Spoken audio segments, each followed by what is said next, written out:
let us begin this story, which takes place in 2018 in Chicago.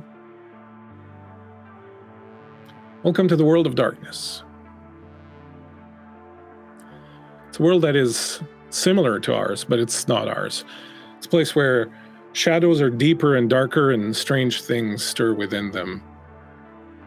Chicago, windswept, built on ash and blood, suffused in darkness. Yet the skyline transforms into a mesmerizing tapestry of lights when evening comes. The towering skyscrapers create a dazzling display, their windows glowing like scattered stars against the dark canvas of the night sky. The iconic buildings along the Chicago River reflect their brilliance on the water, casting shimmering ripples in every direction. In the early evening, this is a city vibrant with energy. Neon signs flicker and dance. The sounds of the bustling city creates a symphony of urban life. The distant hum of traffic, the occasional blare of a car horn, and the laughter of people enjoying the city's offerings.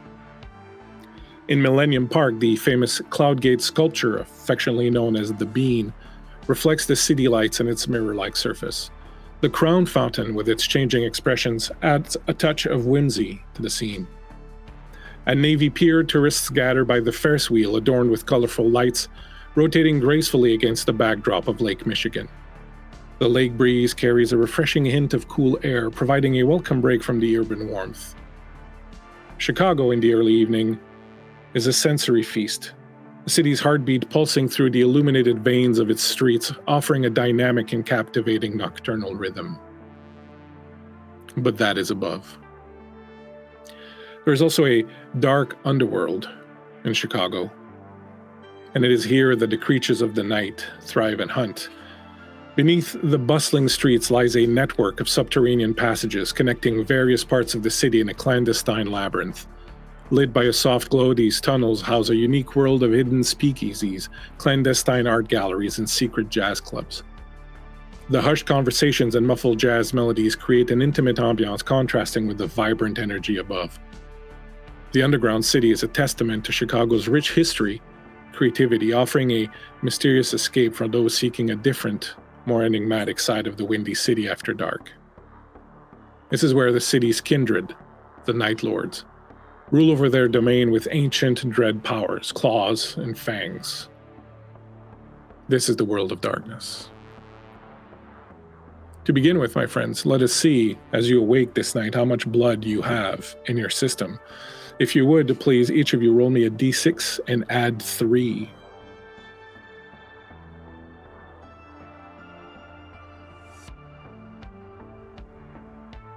Nine. Amazing. 8. Q. 9. Wow. 5. All right. So you, this is what you have when we start the game. To rouse tonight, you need to spend 1 blood. So whatever you rolled, mark off 1, and then that's the amount of blood you have. When you start getting close to 3, you start getting hungry. At 2 and 1, you really need to get a bite to eat, as they say. Cassie.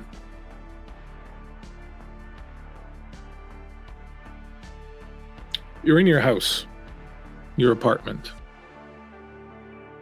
You come to, you feel the blood start to move slowly inside of you. You feel the call of the night.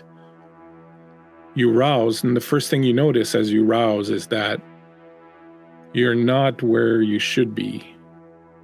You're not in your bed. You are in the middle of the room.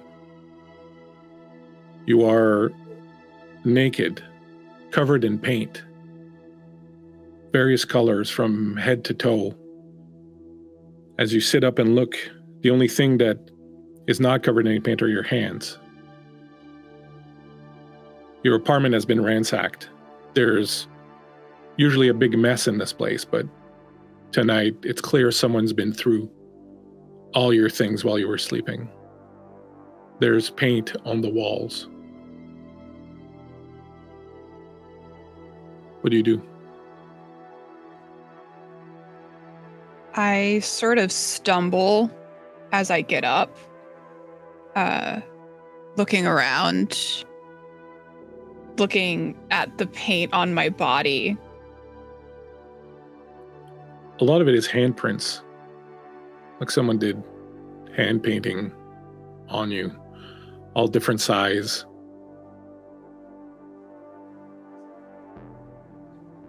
Are there any footprints, painted footprints in the apartment? There are none. Like I said, there's a lot of stuff all over the place, but you don't see any paint spilled on the floor, even though there's tons of splotches of paint and handprints all over the wall everywhere. There's, oddly enough, none on the floor. I'm looking around at everything. A thought crosses my mind, which is probably the last thought that should be going through my mind at this point, and that's I'm not getting my security deposit back. And I realize that my apartment's been ransacked, and I start looking frantically for the Walkman. My Walkman that I have. You go through the apartment, moving stuff, throwing things around. Eventually, you find it. It's underneath a pile of old books that have been spilt down on the floor, and you find it and you pick it up. As I was frantically searching for it, there was panic building up in me, like bubbling in my chest. I'm like, no, as I'm rushing through everything, and then I find it and nestle it to my chest, and I sort of sink down a little bit.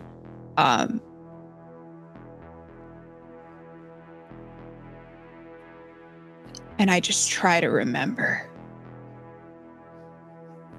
As you cast your mind back, try to find out what happened. What is this? What's going on? You notice something on the wall ahead of you, one of your walls near the door. Not only does it have the splotches of paint and the handprints, but you see a strange smiley face, 2 eyes and a smiling face in red. And above it, there's a strange design, circular, like a labyrinth. As you see this labyrinth up on the wall, you remember this dream you've been having. You've been having this recurring nightmare of floating up above a vast labyrinth. Amber fires lighting it from below. Unending. And you're just moving above it. You never see anyone or anything below it or in it. It's just you floating above this labyrinth. And you always kind of feel like if you could get higher, if you could just get high enough and you could see the whole thing, you might understand something. It might have some sort of meaning, some sort of shape.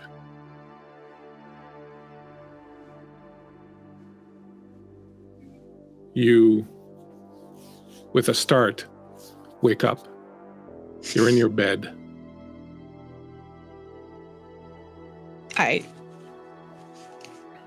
You're dressed however you went to bed. I look around. Your room is in its normal state. There's no paint on the wall. There's nothing, but as you sit up and look, you catch just the last moment of your front door closing with a click. Hello?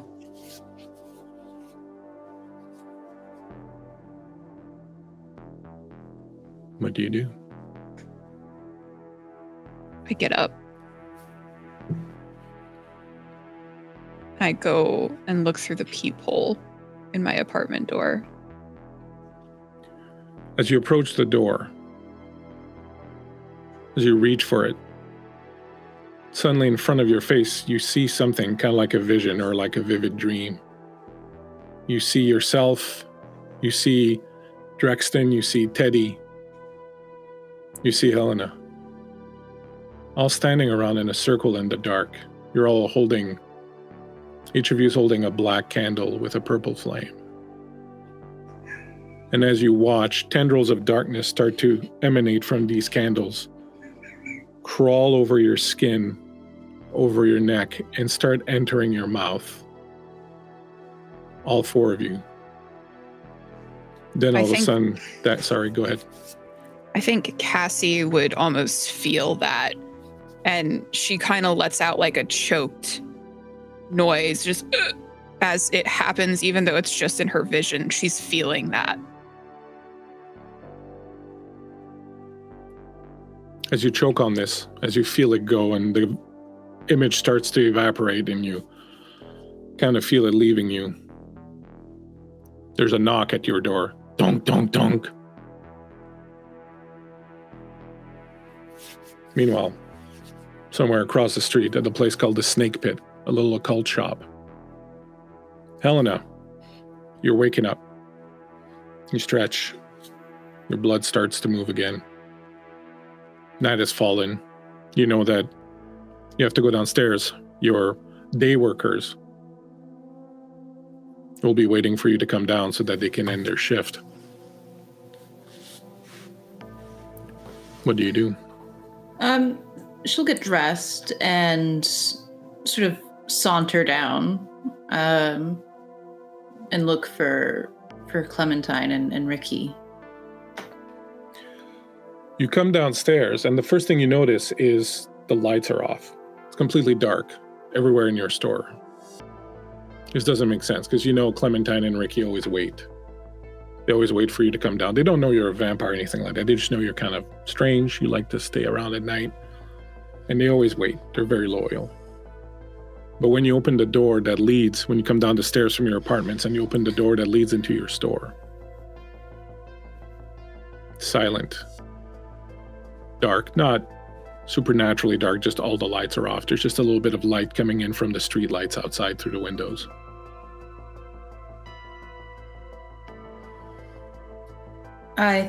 I'll call out to them. Clementine, Ricky. You hear nothing. I think she'll go then to the nearest light switch and flip the lights on. You flick the switch. With a little bit of hesitation, the fluorescents start to and light up. Can you tell us a little bit about your shop, the Snake Pit? What's it about? What does it look like? It is an occultism store, so it is wildly furnished with absolute maximalism in mind. It's dark, sort of has a Soho, London type feel to it, dark woods and dark green painting, and it is filled to the brim with just stuff. From taxidermied animals to crystals to tarot cards to anything that might be labeled as esoteric, strange books of all types, from fiction to nonfiction. It is cramped. The shelves lined with just odd things, shriveled up heads, anything you can think of that's a little bit weird or a little bit occult to extremely bizarre and rare, you will find. As you take a look over your shop, you see nothing's been disturbed. There's nothing broken, nothing missing, so on and so forth. The front door is closed. The sign is turned around to indicate that the place is closed. You do notice that the door to the back room is closed, and you know that that door is to stay open at all times because of fire code, so it is a little strange for it to be closed. I think seeing that, Helena will sort of call out, if you're robbing me, this is the wrong place to rob, I assure you. And she'll start heading towards that door. When you get to the door, do you push it open? I think I listen first to see if I hear anything on the other side. You hear a strange kind of whispering sound, like something silken being rubbed against something. I think she'll test the door first. She'll see if somebody's locked themselves inside there. No, doesn't look. The handle turns. Okay. she'll open it as quickly as she can and sort of like jump out like, ha! Through the door open, you jump out with your ha, and the second you do that, you notice that Clementine and Ricky, your two young goth human employees, are lying on the floor. There's no blood that you can see. They're both lying on the floor, not moving. And standing between them and you is this ginormous, 2-meter long, black Egyptian cobra that is slowly turning its head, slowly rising up on its body to face you, and you realize the sound you were hearing was this thing moving on the floor. And it stares at you, its little tongue flicking out. What do you do?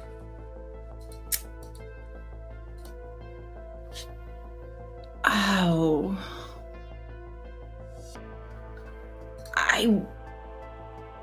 I want to reach out for it and snatch it up. I don't know why. I just feel like that's something that I want to do. You approach it.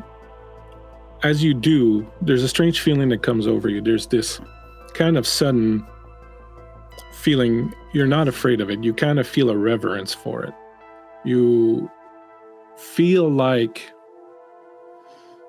a Christian might upon seeing a crucifix. Like you feel like this is an object of meaning, something of meaning. You don't know why. It's just kind of speaking to you, and it just sits there looking at you. Do you want to reach out and take it? I think instead of grabbing it, I think she wants to open her palm to it. You reach out, open your palm to it. It moves forward, and suddenly, Mornian.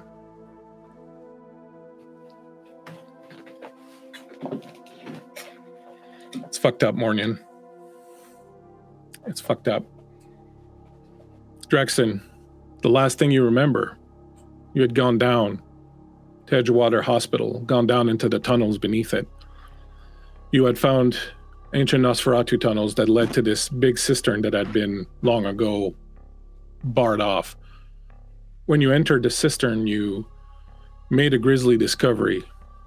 Over 30 bodies, human bodies, in various states of decomposition, ripped apart, some hanging from the beams in the ceiling from chains, some of them looking like they'd been there for about a month, some of them very fresh.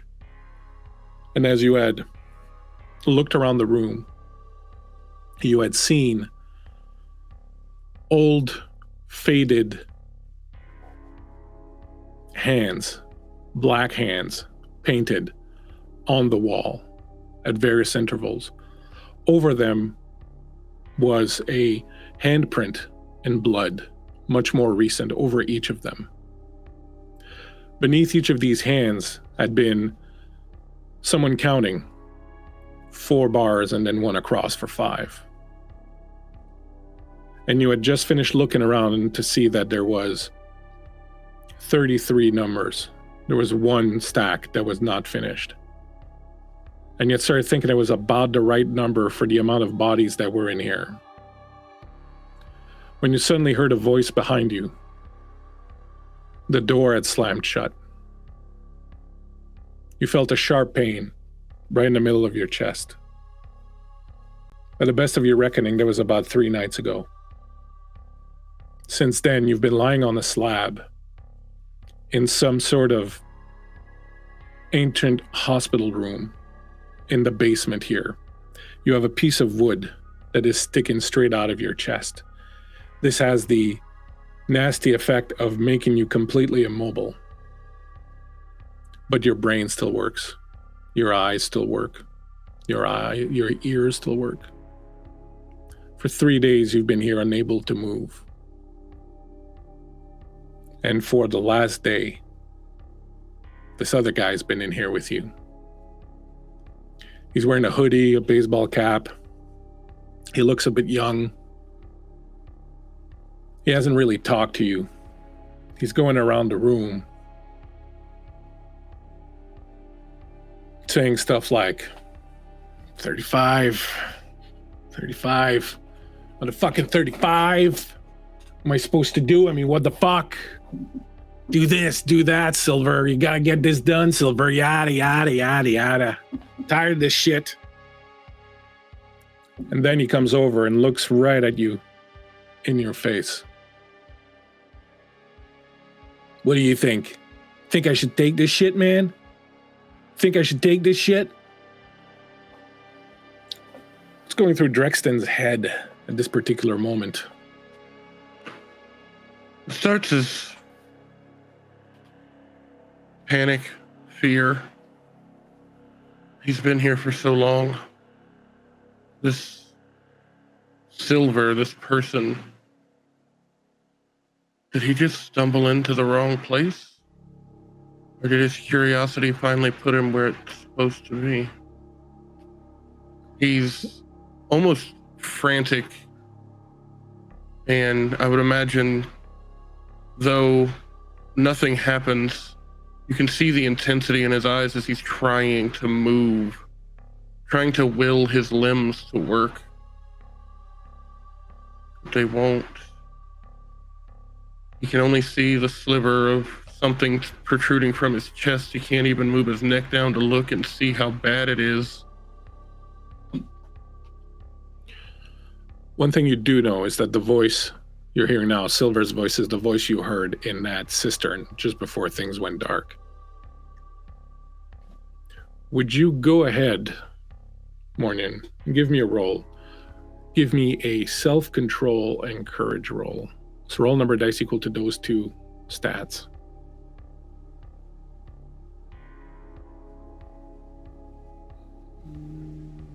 Your target is going to be 5.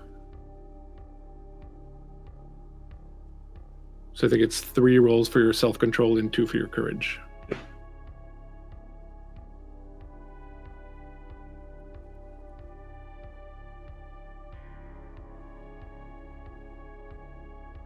And I apologize, it's anything over a... You're looking for 5s and over. 1, 2, 3, that's 4. 4 successes. Okay. You feel something strange because you feel fear, you feel tension, you feel stress, but there's this something else inside of you that is trembling, that is growling, that is wanting to rip out, to start screaming. You feel this thing that you felt a few times already whenever you got too hungry. At first, when you didn't want to drink blood, when you thought it was the most disgusting thing ever. Before you got used to that idea, this thing would crawl inside of you and gnaw and just fucking snarl. And you feel it now, and you manage to just sort of stamp it down, because the only thing worse than being here, staked, unable to move, would be to be fucking frenzying at the same time. And as you clamp down on that, Silver comes back and puts his face in front of yours again and goes, "Oh, getting excited there, buddy, eh? Yeah, that's good. Come on, show me some spirit. Yeah, I like that. I like that in you. I like you. You don't talk a lot. I fucking love that. I fucking hate people who go on and on and on and on all the fucking time. But you, no, not you. You're fucking quiet as a church mouse, aren't you? I love it." He reaches down and gives you a big wet kiss on your forehead. "I like it so much that I'm gonna make you a deal. What do you think about that, ugly? You want to make a deal? Would you like to make a deal? Would you like to get the fuck out of here? Would you like me to take this piece of wood that's in your chest right now and pull it out? Would you like that? If you'd like that, don't make a move." All right, that's what I thought. I thought you'd see it my way. I need something. And I think you're probably the guy to get it done for me. But first, and he comes over and he pulls out this huge ass Bowie knife. It's like, first I'm going to need to take something, a little insurance, you know what I'm saying, buddy? And without any further fucking warning, he stabs you right in the neck. You feel that pain. You're staked, but you feel it. And Now your beast is struggling again because you can't move, you can't do anything, and he's just digging in your neck with that knife, and the blood starts to flow out, and he's like, shit, man, I forgot my Val. I'll be right back. And he goes over, and you can't see what he's doing, but you hear clinking and moving around, and he comes back, and he uncorks. He's got this mason jar. He's like, this'll do. And he puts it down, and you can hear your blood dripping into this mason jar. He twists the knife a little bit. Oh, yeah, turn that spigot up. Oh, you got good flow, buddy. You got good flow. Did you know you have good flow? You have fantastic flow. I love your flow. Your flow is awesome. All right. You'll be okay. Just put that flap back there. All right. He closes the thing. You can see the jar is full of your blood. You know what this is, buddy? This is insurance. This is power. Tell you what, if you give me a second, if you just shut your mouth for 1 minute, stay there and do nothing, I'm going to tell you exactly what I need from you. All right? Don't nod if you agree. All right, that's what I thought. Tell me something. What do you know about the Tremeres? How's your state of mind at this particular point? Frantic. He's feeling tons of pain. He's freaking out. I would imagine his eyes are darting from side to side, looking for anything, some sign of help, or trying to will his mind into making something happen, but nothing happens. And after a few seconds, of this thing going crazy, I would imagine he just kind of dazes directly at him without, kind of gets that gloss over his eyes like he's given up.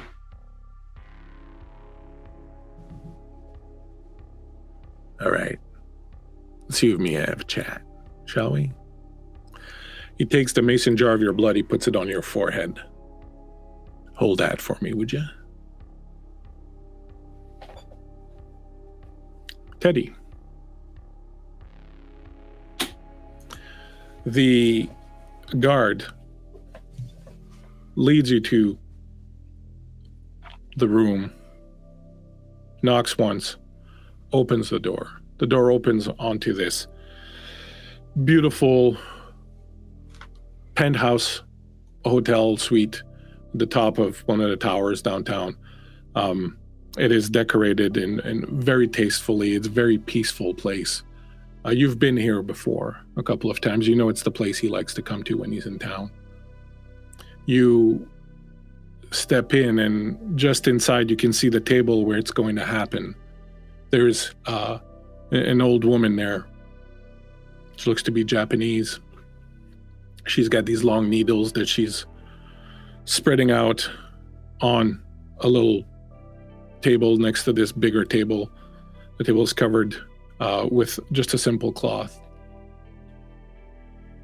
Coming towards you, wearing a silk bathrobe, holding a drink, is Mr. Takamura. What do you do?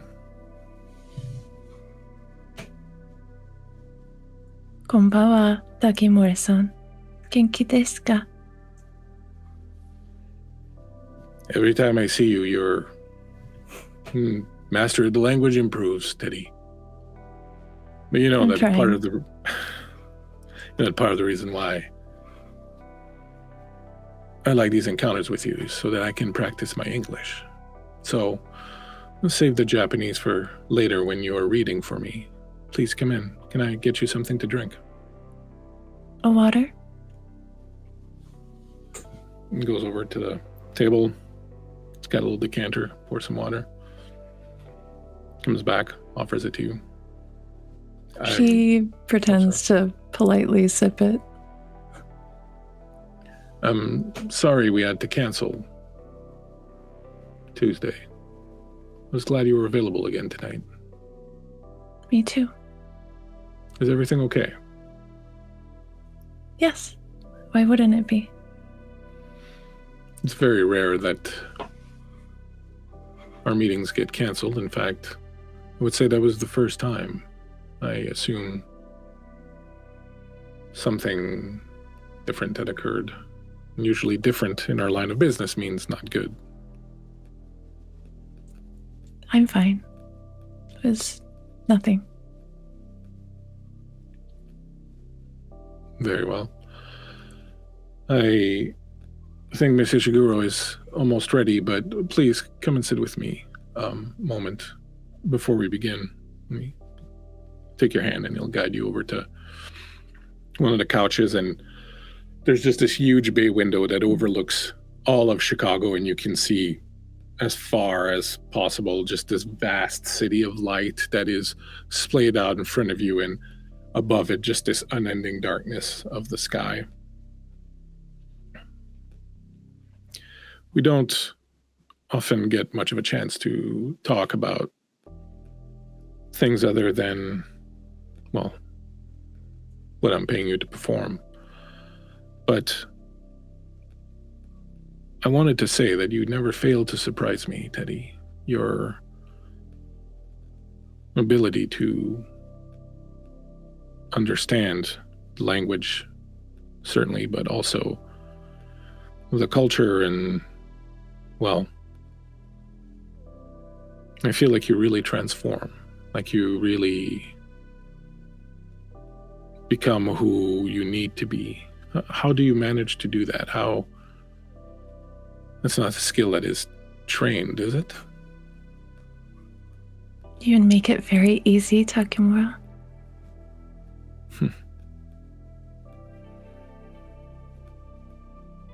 Well, I don't know if it's anything I do, but I really missed seeing you on Tuesday. You really bring a sense of quietude to my soul that I don't often find other places. I assure you that that feeling is mutual. I was sad to miss our meeting, but I'm glad that we were able to reschedule while you were still in town. Absolutely. Tell me, what have you brought me to read? Some haikus? I felt it might be fitting. I can read them in English, but they're some of the Japanese masters. Matsuo Basho?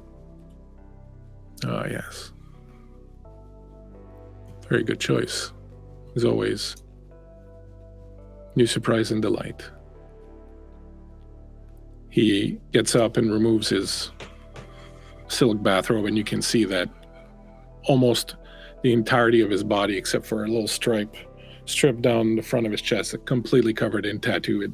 They end at the wrist and at the ankles, but the rest of it is just covered in dragons and ancient ghosts and onis and all sorts of things, samurais and water lilies and koi fish. He turns around and he shows you a spot on the back of his shoulder where there's just a little bit of flesh left that is not inked. I'll finally be getting this little piece of the puzzle finished. Have you ever considered yourself getting tattoos? I don't think some of my clients would like that very much. Well, I think perhaps you should care a bit less what your clients think and should care a bit more what you think. I like them on you. They suit you very well. Thank you. Miss Ishiguro is the greatest tattoo artist in Japan. Will you read for me now while I finish this piece of the puzzle? Of course. He finishes his drink, puts his glass down, gives you a little smile, walks over, lays down on the table. As you pick up the book, the artist starts to tattoo him. How does Teddy handle the reading? I imagine that she comes closer to him, and she would kneel on the floor at his side as he was being tattooed, and would take a very submissive position, kind of relaxed with her head down, and she would have the book in her lap, and she would begin reading to him very softly.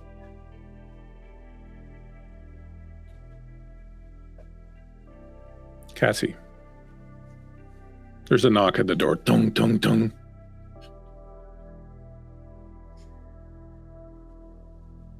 Cassie sort of jolts away from it at first. And then she presses her hand to the door as she leans in to look once more through the peephole. On the other side of the door, you see a man, young, perhaps about 20, blonde hair, kind of spiky. He's got sunglasses on, leather jacket. He looks impatient. Dum, dum, dum, dum. You've seen him before. You maybe don't necessarily remember his name, but you've seen him with Drexten. He's Drexten's Oraculi, the same way Nicola is your Oraculi. He is Drexten's Oraculi, his mentor, assigned to him after the embrace. Sunshine, that's his name. I pull back from the door and I open it sort of just a bit, just enough to sort of pop my face in between the crevice. Yeah? Cassie, right? Sunshine, right? That's what they call me. Can I talk to you? She kind of looks around to see if anyone's in the hall around him, and then she'll sort of step to the side. He walks in, looks around. What's your place look like, Cassie? It's pretty sparse. If you were to, you walk right into the kitchen and you'll note that there's nothing on the counters. Nothing. If you look in the cabinets, there's nothing in the cabinets. There's no dishes. There's nothing in the fridge. The fridge isn't even plugged in. The buzzing from the fridge started to drive Cassie a little crazy. So she had unplugged it at some point after moving in. And it's a studio. So there's a ratty old sofa that she probably found on the side of the street and drug it up to the third-story apartment. Don't know how she did that, but crazier things have happened. Her bed consists of just a mattress on the floor in the corner. Probably the coziest looking spot in the apartment. Just covered with blankets, all kinds of throws and pillows. The walls are bare, and there is just one singular window staring down at the street below. I like what you've done with the place. You got ghosts in here? It's like the kind of place that got ghosts. She gets uncomfortable. She sort of just... No ghosts. No. Yeah, I don't believe in them anyways. Hey, look, this ain't a social call. You're friends with Drex, right? Hat. Yeah. Yes. Yeah, that's right. Lives downstairs. Mm-hmm. I just went by his place. Look, I haven't seen him in like 3 nights. He hasn't checked in. He usually checks in with the web like at least every other night, but it's been like 3 nights. You seen him around any? We usually meet downstairs as I'm going off to the store for the night. So, but how long has it been? A couple of nights? No, I haven't seen him. No. All right, so I'm not the only one. He was working for you, right? He mentioned something looking for some girl for you, human, something like that. Yes, he was assisting me with that. Would you happen to know maybe where he might have gone looking for this girl for you?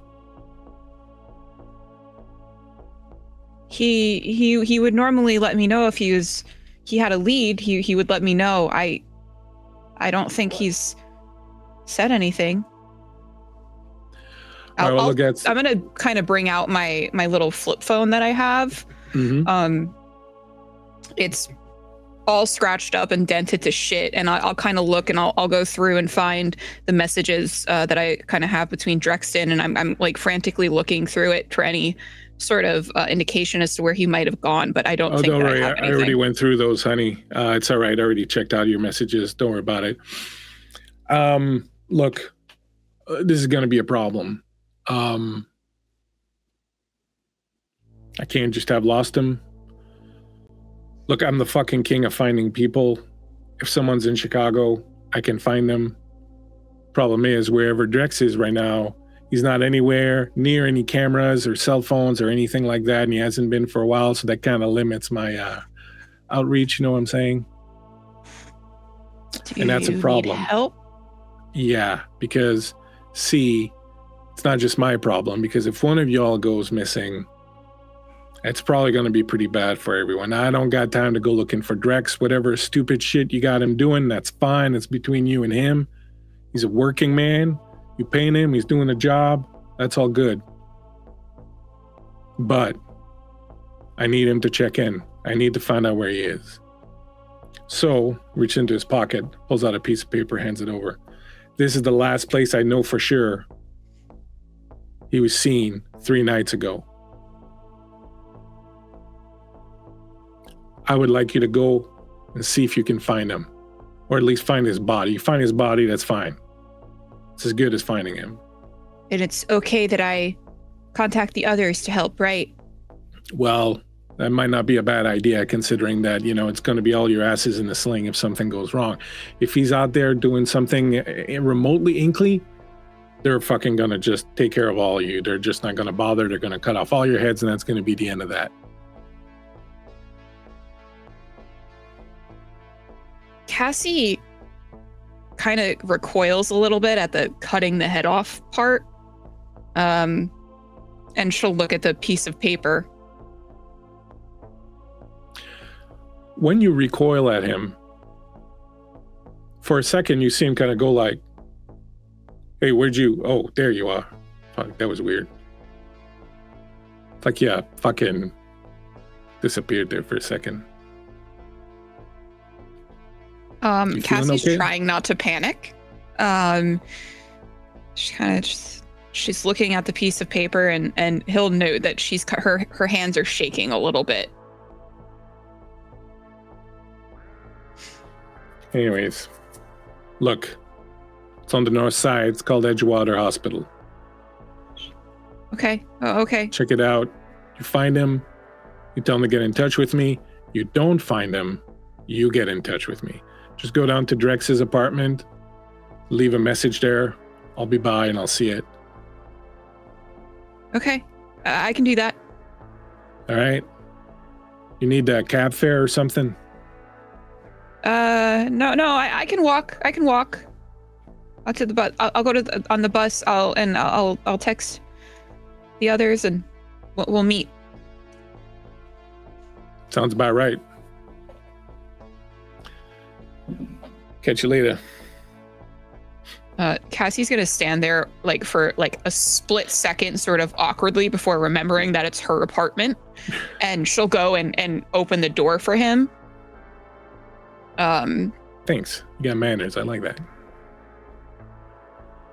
She'll kind of nod at him, and before he leaves, she's gonna kind of lean and be like, "You still see me, right?" Looks you up and down. So far, so good. And then she'll close the door in his face. Fucking weirdos. Alcadians. Jesus Christ. And he walks off down the stairs. I'm gonna take out my little dinky cell phone again, and I very slowly, with the T9 texting, text out a individual messages, because I don't have group messages on this phone. I can only send a message to one person at a time. I'm gonna type out Edgewater 20 minutes to both Teddy and Helena. And then you go? Yep. Helena, you reach out. The cobra rears up, moves towards you, and then very slowly alights in your hand and starts to pull himself up and starts to coil. He starts to coil around your arm. And his head is resting like this in your palm. And he's coiling all the way around your arm, down around your shoulder. And his tail comes just around here, around the neck. And he starts to tighten around you, but not uncomfortably so. Just kind of like the embrace of a lover from long ago, perhaps.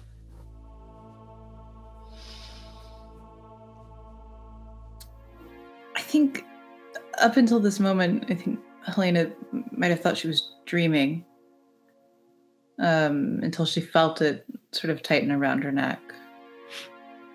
And she sort of regards it as it does this, confused, and she'll sort of look past it and look to Clementine and Ricky and then back to the snake. And she'll say very quietly to it, "Would you like to be kept? I don't know what to feed you, but I do like you." He looks very snaky. Thanks. I would imagine I would have a tank somewhere. Yeah, you had at some point, you had like a bunch of these weird crabs that were supposed to give people like extremely good erections when they ate the flesh of the crab, but the crab had to be kept alive. So you had like a bunch of these crabs in a tank, but then you found out that it was just some guy fucking fishing them out of the fucking river, and you were like, well, yeah, okay, you know, maybe that's, so you got rid of that, but you do have the tank still. Did they give the erections though? You never got one. Anyway, yeah, I think Helena will sort of like, I'll deal with you guys later, and try and find like a tank to put the snake in. This is her new best friend, and she has named him. And what is his name?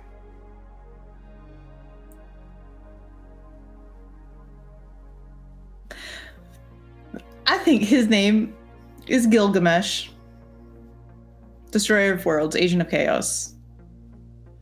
We call him Gil for short. Perfect.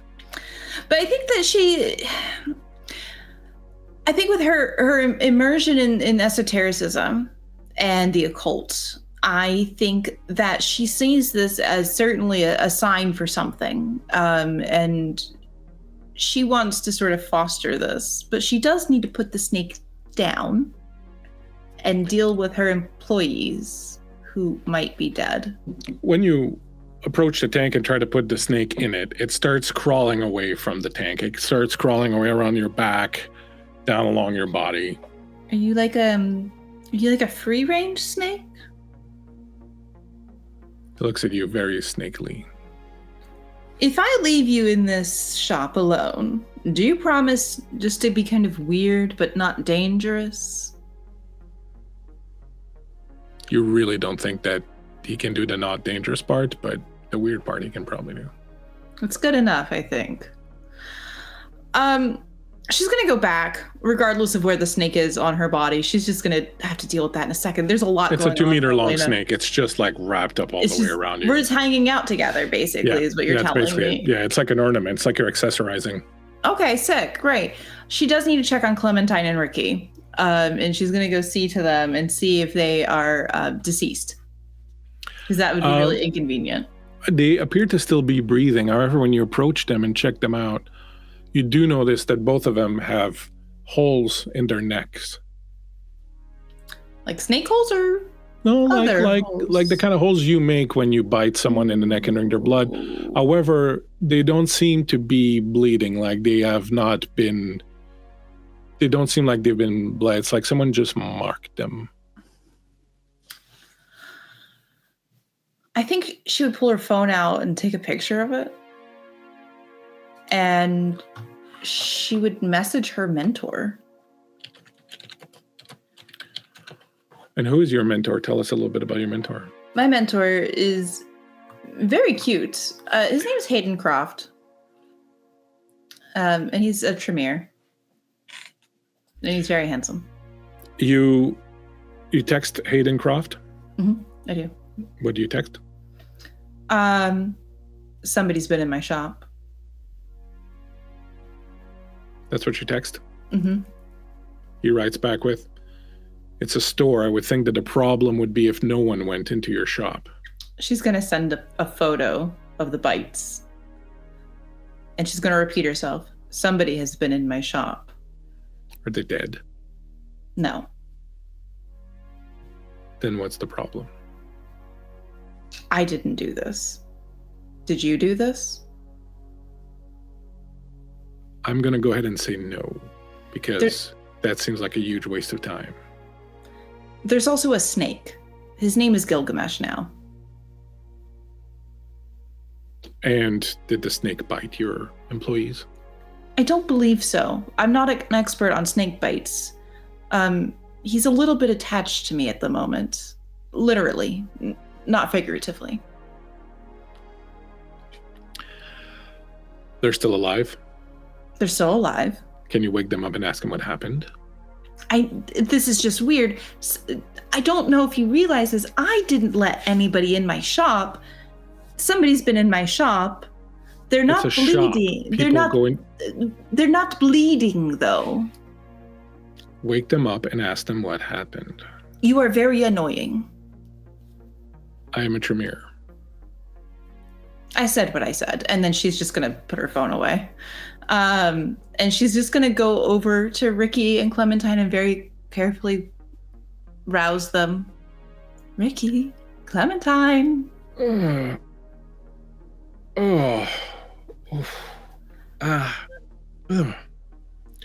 They both sort of start to stir and look up at you. What happened? I was hoping that you two could tell me that. I'm not getting high on the job, I swear. I don't really care about that. He's not getting high. I promise. I wouldn't mind. Just not in front of customers, I suppose. But this, you guys weren't fucking, were you? I just need to know. No, we're both ace. Oh, okay. I don't know what that means, but okay. She does not care. She does not wait for an explanation. Anyway. Yeah. Is there shift over? Can we go home? Not yet. Was somebody in the shop before you guys fell asleep? Yeah. We've had, I don't know, 12, 13. What do you think, Clem? Yeah, 13 or 14 customers today. Right, but who was like the last one?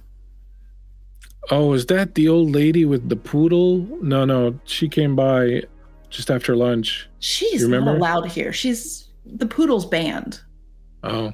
Remember it took a shit? Yeah. Poodle's banned. Poodle's banned, yes, poodle's banned. No, it was the fucking guy with the hat. Remember, he had the hat, and he had like the long coat, and he looked like what was his name from the Sisters of Mercy there back in Wayne Husey, with the big hat and the sunglasses and the trench coat. Yeah, that was the last guy that came in. Uh-huh. Oh, yeah. I know, he was talking to Clem. Uh-huh. And then Clem went to the back room, and I was like, hey, Clem, where are you going? And she's like, I had no clue where I was going. He was talking to me, and then he came to talk to me, and he was asking about you. He said, is the goth mother here? And I said, well, she's upstairs sleeping. She'll be down a little later. I see. And he was like, what? I'm listening. Oh, okay. I can never tell if you're listening or if you're not listening. It's very weird. You got this face thing that's okay. Yeah, and then he asked about you, and I said you were probably upstairs sleeping, and you wouldn't be coming down for another hour or so. And he said, good.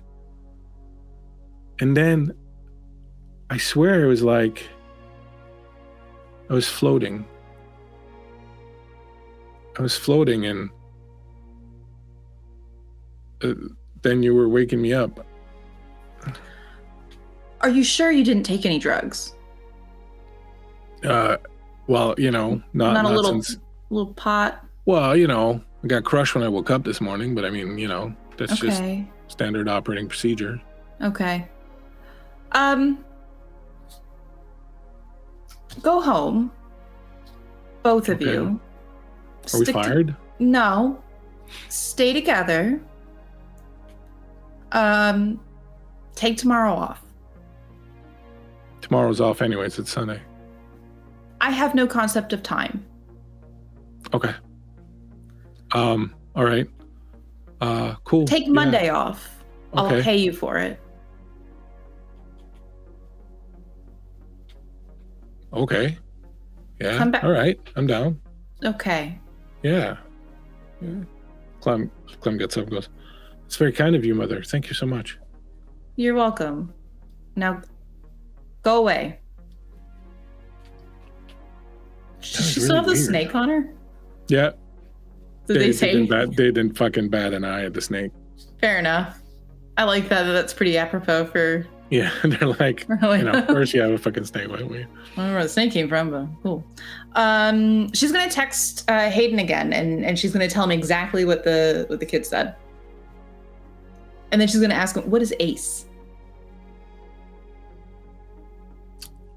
I'll explain later. I'll come by around 3. And we'll take a look at the situation. Okay. As that's happening, you get another ping, a little text message from Cassie. She'll read it and I guess be told she needs to be elsewhere in 20 minutes. Yeah. I don't know what I'm going to do with this. I don't know what I'm going to do with the snake. You do have you have like one of those. You have a tree. Yeah. In your thing. Yeah. One of those trees that you take a leaf off of it and then you chew it and it's supposed to allow you to see the fourth dimension. Oh yeah, that too.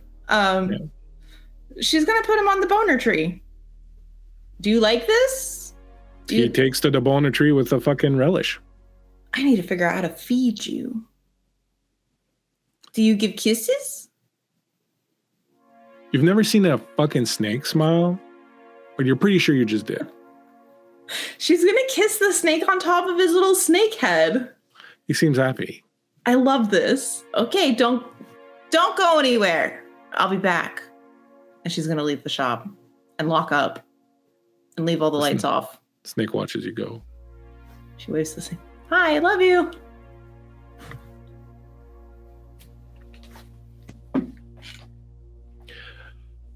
Teddy. Maureen will do you last because then it'll connect to the next thing. You've been there for a few hours, reading as Takamura is getting his final tattoo done. You are well practiced at this. You could go on for hours and hours and hours. You never really get tired.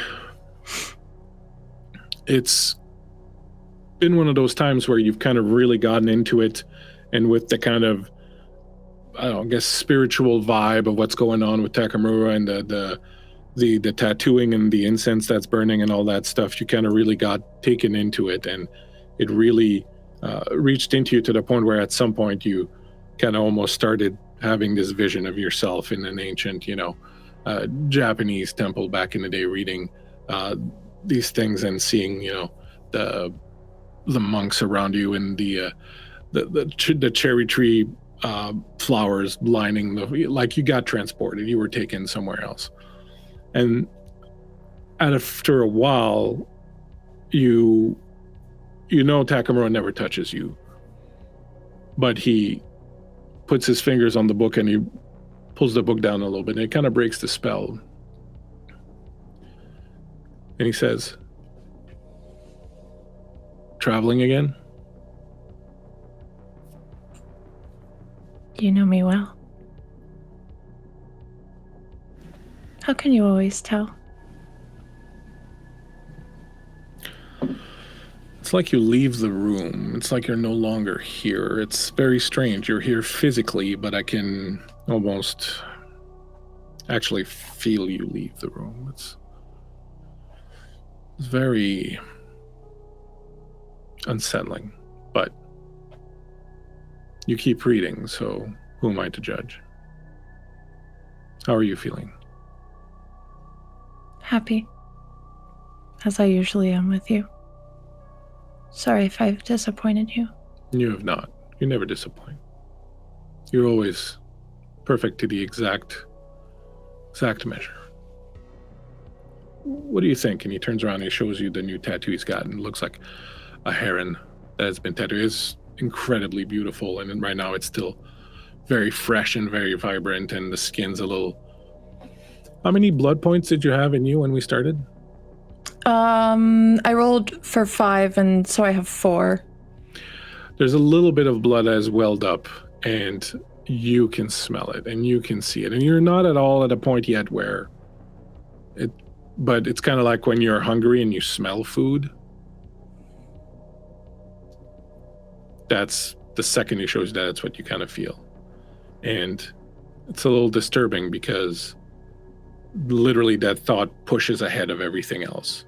It pushes all your other training, all your other thoughts, your other things just completely out of the way. And you're able to bring it back very quickly, but it was very sudden and it was very scary for you. Have you had blood from a human, straight from a human before? Teddy isn't ever. Every time you see it, the urge becomes more and more, and it becomes harder and harder to kind of fight back.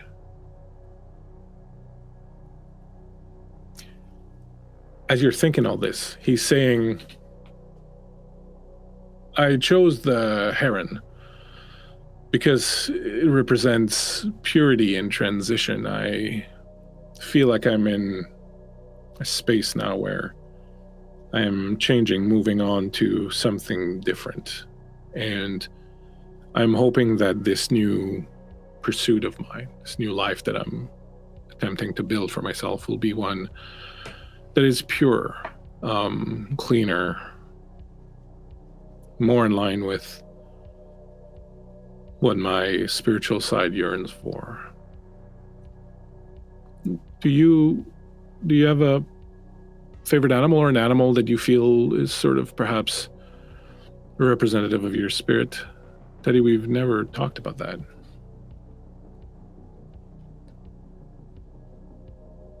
I think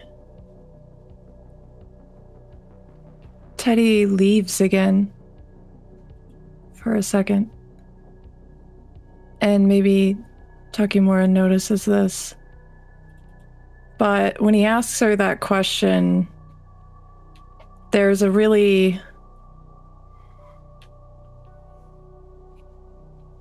vibrant memory that comes rushing to the forefront of her mind. And she's a little girl again on the farm. And it's late at night. And her father is on the back deck. And she's with him. She really loved her father. And he's got her holding this massive spotlight on the field. And in it, trapped in its gaze, is a coyote. And she can hear her father telling her, hold steady, and she can hear the click of his gun right before he fires, and it's this boom, and she just kind of snaps back. Are you okay? I'm sorry. a dog, I think. That would be my spirit animal. Symbol of loyalty. You're very loyal, aren't you, Teddy? I try to be. How loyal do you think you are to Aegis, the company you work for? Aegis has given me everything I have. In part, they've fulfilled all the dreams I've ever wanted. I feel as though I owe them my life. Are you certain it's not you who has given them everything that you have?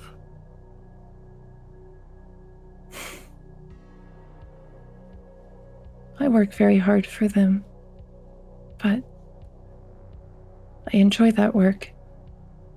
I get to meet people like you, Takimura, which is truly a pleasure. Then would you take the pleasure of accompanying me 2 nights from now? There's a special soiree I'd like to attend and has something to do with what I was hinting at earlier, this new life, this period of transition that I foresee for myself. I would very much like if you would attend. I've, of course, already made arrangements with your employer, but I would like for you to want to come. Would you like to accompany me to this soiree? I would love to.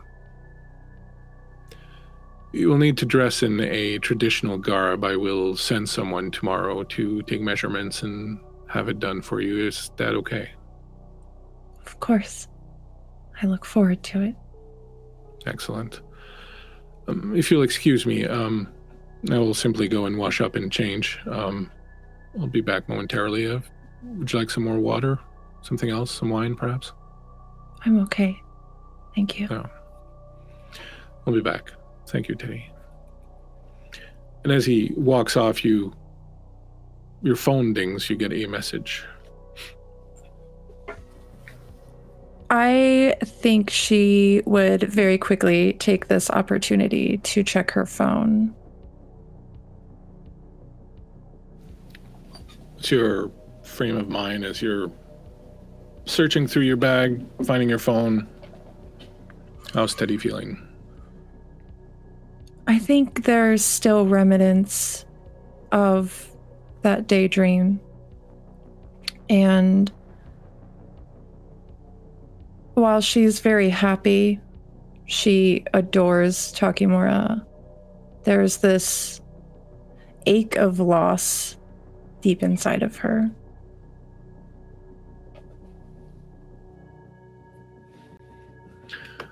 When you find the phone, it's a message from Cassie asking to meet you 20 minutes from now. You know that your appointment with Takimura is in about 5 minutes. She looks at the message, and then she slips her phone back away and moves back to her position next to where he had been laying and waits for him to return.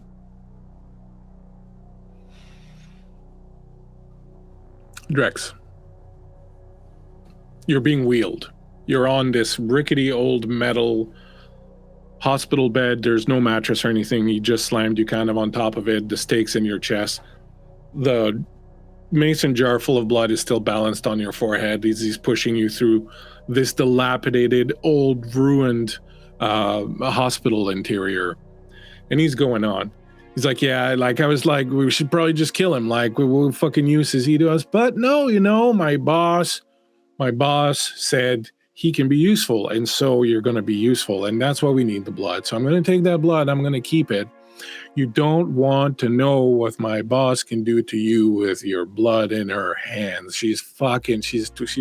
She's a fucking twisted bitch. And she's going to mess you up. And she's going to fucking mess you up so bad. You're going to be like, I shouldn't have done that. I should not have done that. All right. So look, we're going to have to cooperate here. Right. Nod if you disagree. Cool. We're on the same page. I like that about you. You're fantastic. You're the best friend someone can have. Like if I was going to be on a desert island somewhere Like, I'd want to be with you, you know, because it'd be like, remember that movie with what's his fucking face where he's talking to the fucking soccer ball and he's got like his footprint on it and shit like that. And he's like, hey, Wilson, like, you would be like Wilson. You would be I would put a fucking handprint on your face and I would call you Wilson and you'd be my silent partner. And I like that in you. I like that. You're great, man. You're great. I love it. But this is the deal. All right. This is the deal. There's a Tremere. Her name is Charlotte Rojas. Okay, she's some big wig, some big deal out here. You Camarilla folks, right? You fucking got these special fucking overseers, whatever, they're like general managers or something. Fucking I don't know, but you know, like they're like you know, high management, right? But she's one of these, right? I need to know where she sleeps. Now you're a Nosferatu. You're ugly as fuck and you smell like the sewer, but you're fucking efficient at finding shit out. I'm going to need you to find out where she lays her head at night, okay? You don't have to ask questions. You don't have to know why. You just got to do. And so this is what's going to happen. I'm going to bring you upstairs.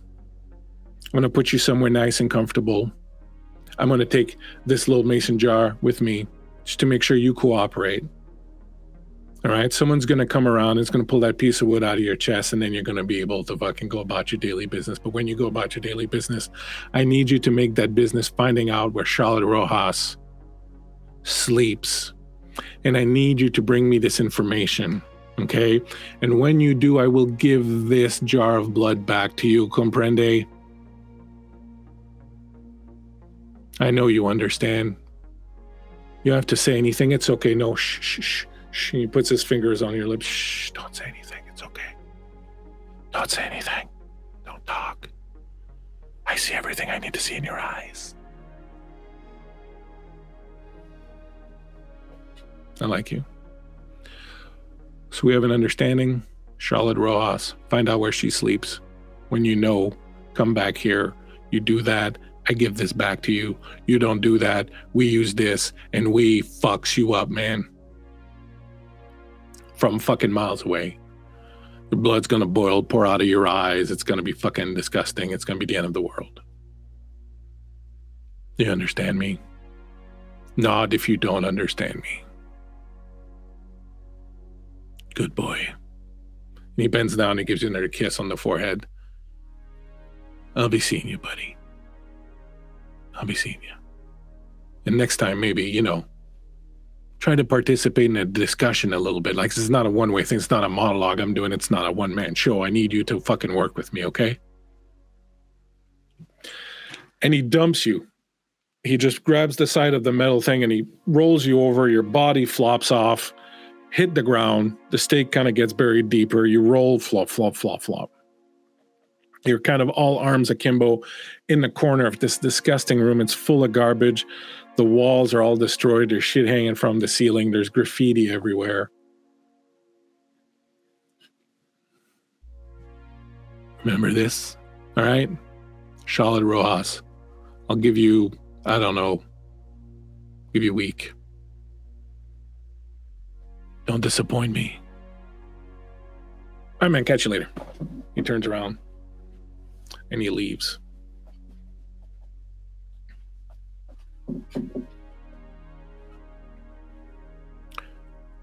What's going on in your head, man?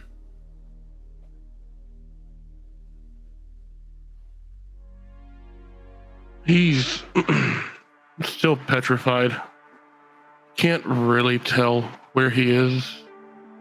Doesn't know who would come looking for him apart from maybe Sunshine if he cared to find him.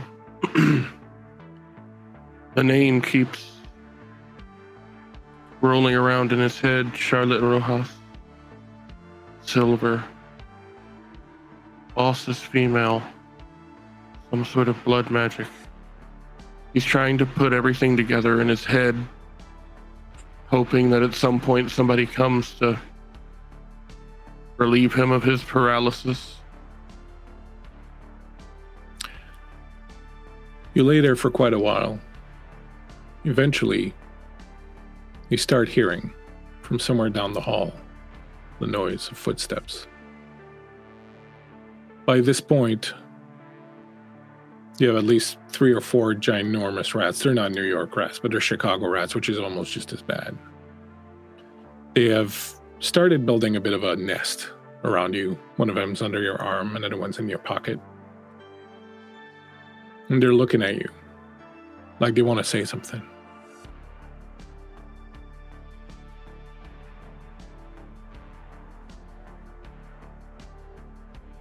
He'll stare at the rat for a bit. Doesn't really bother him too much that they're around him. He's spent a lot of time down in tunnels where rats are fairly standard, sometimes even feel like family.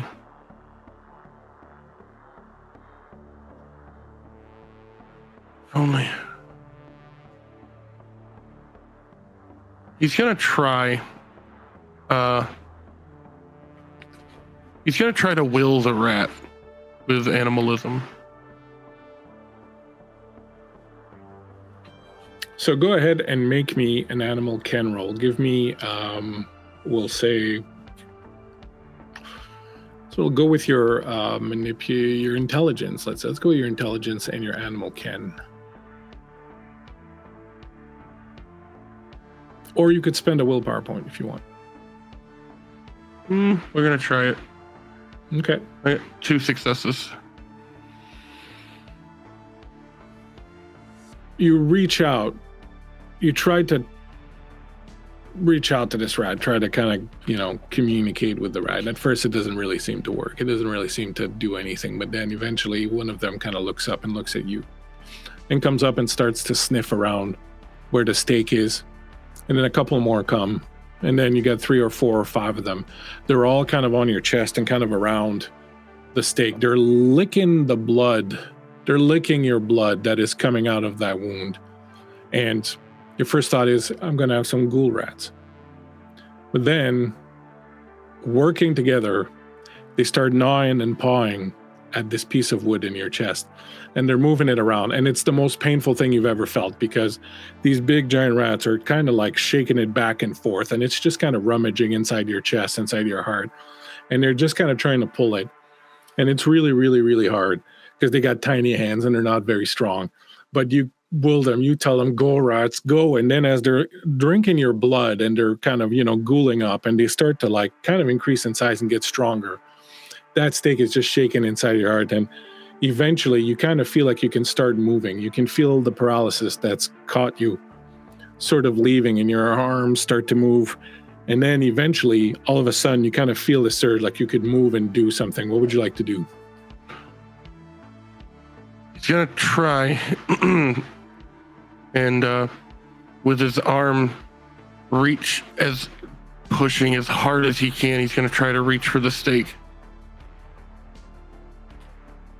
You reach up, you put your hand around this thing, and you jerk it right out, and blood arcs all over, and the rats just go crazy. They're jumping up on it, they're fighting each other, they're trying to get at your blood, lapping it up, going completely crazy on the floor. It's kind of like you can breathe again all of a sudden, like you regain full control of your body.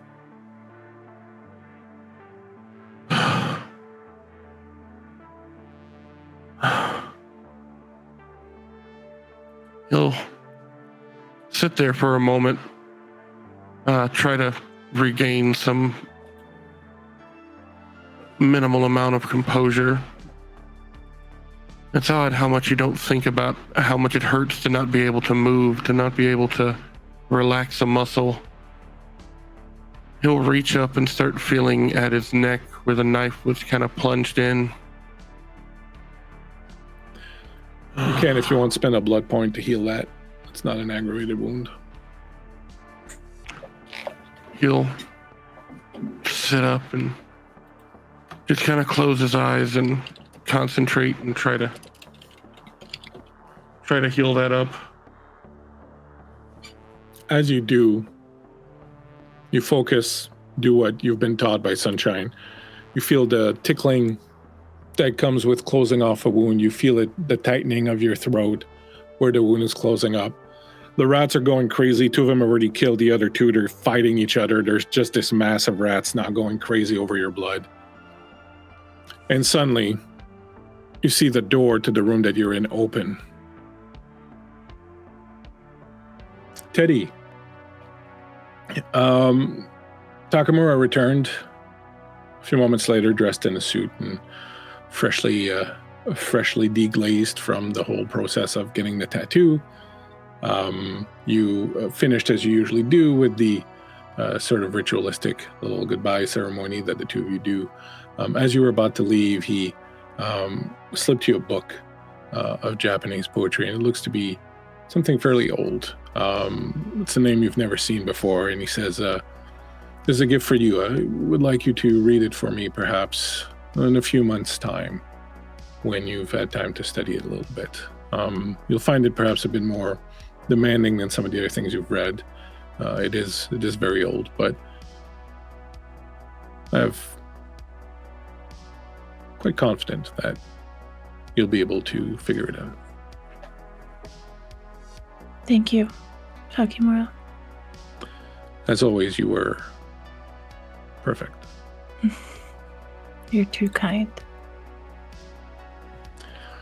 As you leave the room, you watch as you go, and the door closes behind you, and your driver, Owen, is there.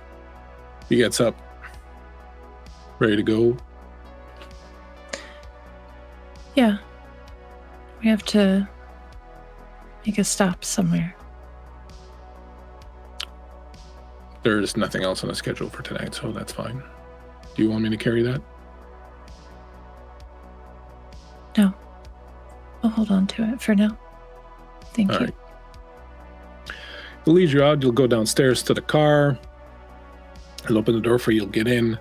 He'll take the address from you. You drive north. Cassie, you are standing in front of this hospital.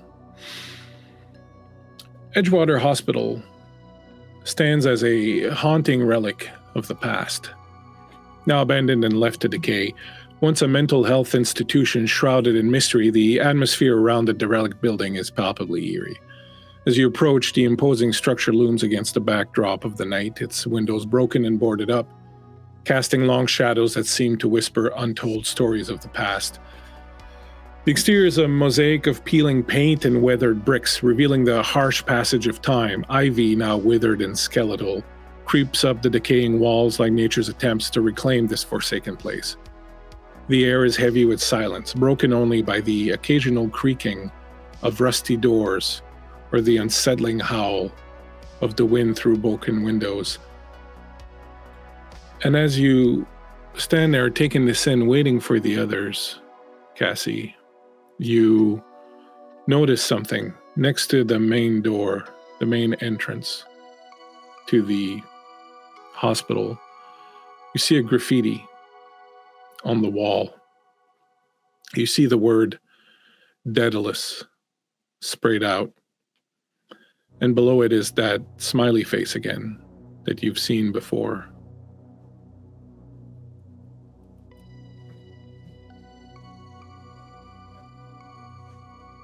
I think Cassie's going to stare at it for a moment.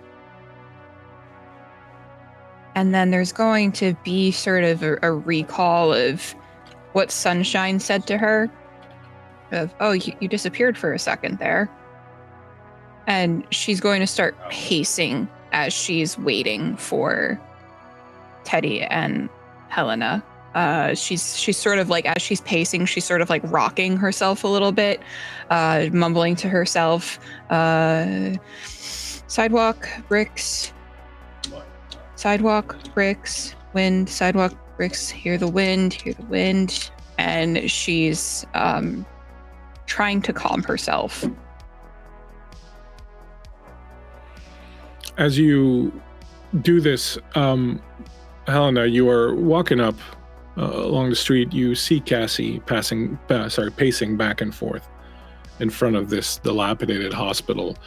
You know the backstory of this hospital. It was a mental hospital that was at some point emptied out It is famous for being the birthplace of John Wayne Gacy, actually, and people have always talked about how this place is definitely haunted. As you approach, as I said, you see Cassie pacing back and forth.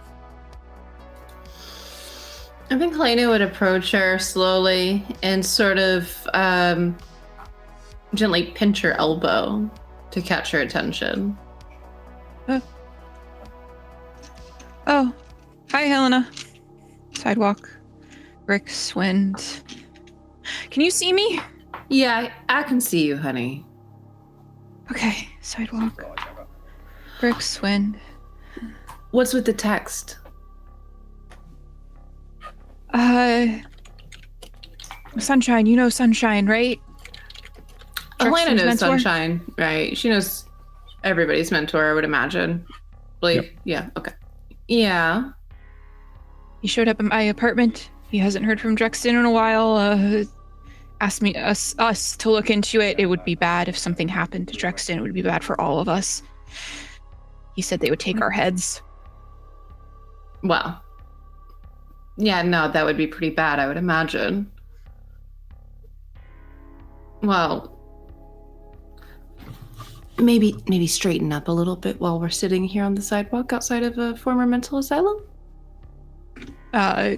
Cassie is she sort of stands a little bit at her full height. She's quite tall, so she does usually sort of hunch a little bit, but she stands a little bit taller. He said that Drexter was last seen here. I don't know why he would be here. He didn't tell me anything. I didn't get any text from him. Did you get a text from him? No, but let's not jump to conclusions. I'm sure Teddy will be here, and I'm sure we'll be fine. He's fine. I'm like almost 100% certain he's fine. You know, and she'll like pull out of her like leather jacket like a crystal and hand it over to Cassie. See, you know, actually this crystal told me that he's fine, so I know he's fine. When did it tell you he was fine? Just now. Cassie looks at you and her eyes are sort of wide and unblinking. She knows you're lying to her. And she starts to rock a little bit more. I think Helena would grab your wrist and shove the crystal into your hands. She holds it. She's kind of like fiddle. She's grasping it so hard that you think that maybe it might draw blood. Helena? Yeah. Black candles. What do black candles symbolize? Does Helena know what black candles would symbolize? Dark candles are often used in plenty of occult and whatnot ceremonies, usually by people who have no clue what the fuck they're doing. I think that's what Helena would say. She would say, people who want to make their rituals look cooler. If that ritual has purple flames? What are you high? No. I haven't fed today. Being really weird today and suspiciously like they're hallucinating. Oh, I saw something. I don't. It wasn't a hallucination. It was a vision. Okay. Saw something though. What was it? Us. Black candle, purple flame. Shadows. Entering us. Weird. Not in a sexy kind of way either. Disappointing. Mm. I'll mention this to Hayden. And as you think that, a black car pulls up, a car that you know well. It is Teddy's car. Teddy, you see your two friends standing outside this derelict hospital. Cassie looking as she usually does, a little bit kind of frazzled. Thank you so much. We got a whole bunch of Subscriptions donation by Anonymous Gifter. Thanks so much, Anonymous Gifter. I know Kay also gave a subscription earlier, and both Kurt and Kentucky Fried Creature gave you guys advantages. So you each have 2 advantages. Yes. One from Kurt, one from Kuvinet, one from Kentucky Fried Creature. Kay gave away 2 subs, and an Anonymous Gifter, just gave a whole bunch of subs. Thank you so much, everyone, for your support. We appreciate it. You're also amazing. We have 3 advantages. 3 advantages? Well, hey, I can't handle that. I'm out of here. I don't have any advantages. I don't need any advantages. You don't get any. You don't get any. None for you. None for you. But seriously, guys, thank you so much for all the donations and the gift subs and the what do they call them? Not tokens, but the bits. Bits. Thank you. Bits. Really appreciate it. You help us do this thing we do. Do you want me to go with you, Teddy? Says Owen. No, just wait here. Okay. And she's gonna set the book down on the seat next to her and get out of the car. I'll be back soon. Don't worry, Owen. If you're not back in like 20 minutes, I'm coming in. Okay. She's gonna shut the door and head towards the group. Teddy. Hi, Teddy. Hello, ladies. And she's gonna walk up to Cassie, and she takes one of Cassie's hands in hers. How are you, Cassie? Oh, I'm fine. Sunshine paid me a visit this morning. Well, morning for us. Nighttime for everyone else. Yeah. He hasn't seen Drexton, and I haven't seen Drexton. Have you seen Drexton? I can't say that I have. I assume we should be worried. The Camarilla will. They'll be mad if something happens. If he's up to something, I don't think he is, but if something happens and he's to blame, then we're all to blame. We'll find him. Don't worry. And she kind of reaches up and tucks a few strands of hairs behind Cassie's ear. Don't worry, Cassie, with the interaction, with the touch, you see her sort of settle into herself a little bit, and she sort of stops rocking, sort of slowly. Okay, find him. Don't worry, Cassie. I can still see you. Still see you. And she kind of lets go of her hands and takes a step back. And she's gonna glance over to Helena. Do we have any idea where to look? Nope. But there's 3 of us. We can cover some ground.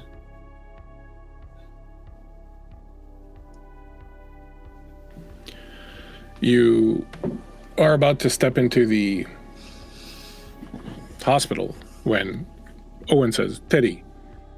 And he's gotten out of the car and he goes to the back and he opens the trunk, fishes out something, comes back, gives you a big metal flashlight. Are you sure you want to go in there? Like, that looks like the part in the story that, the audience goes, don't go in there, that's a really bad idea. And then the good guys go in and then bad shit happens to them. Like, I'm just saying that's what it looks like. Would you feel better if you came along? I'd feel better if you didn't go in there at all.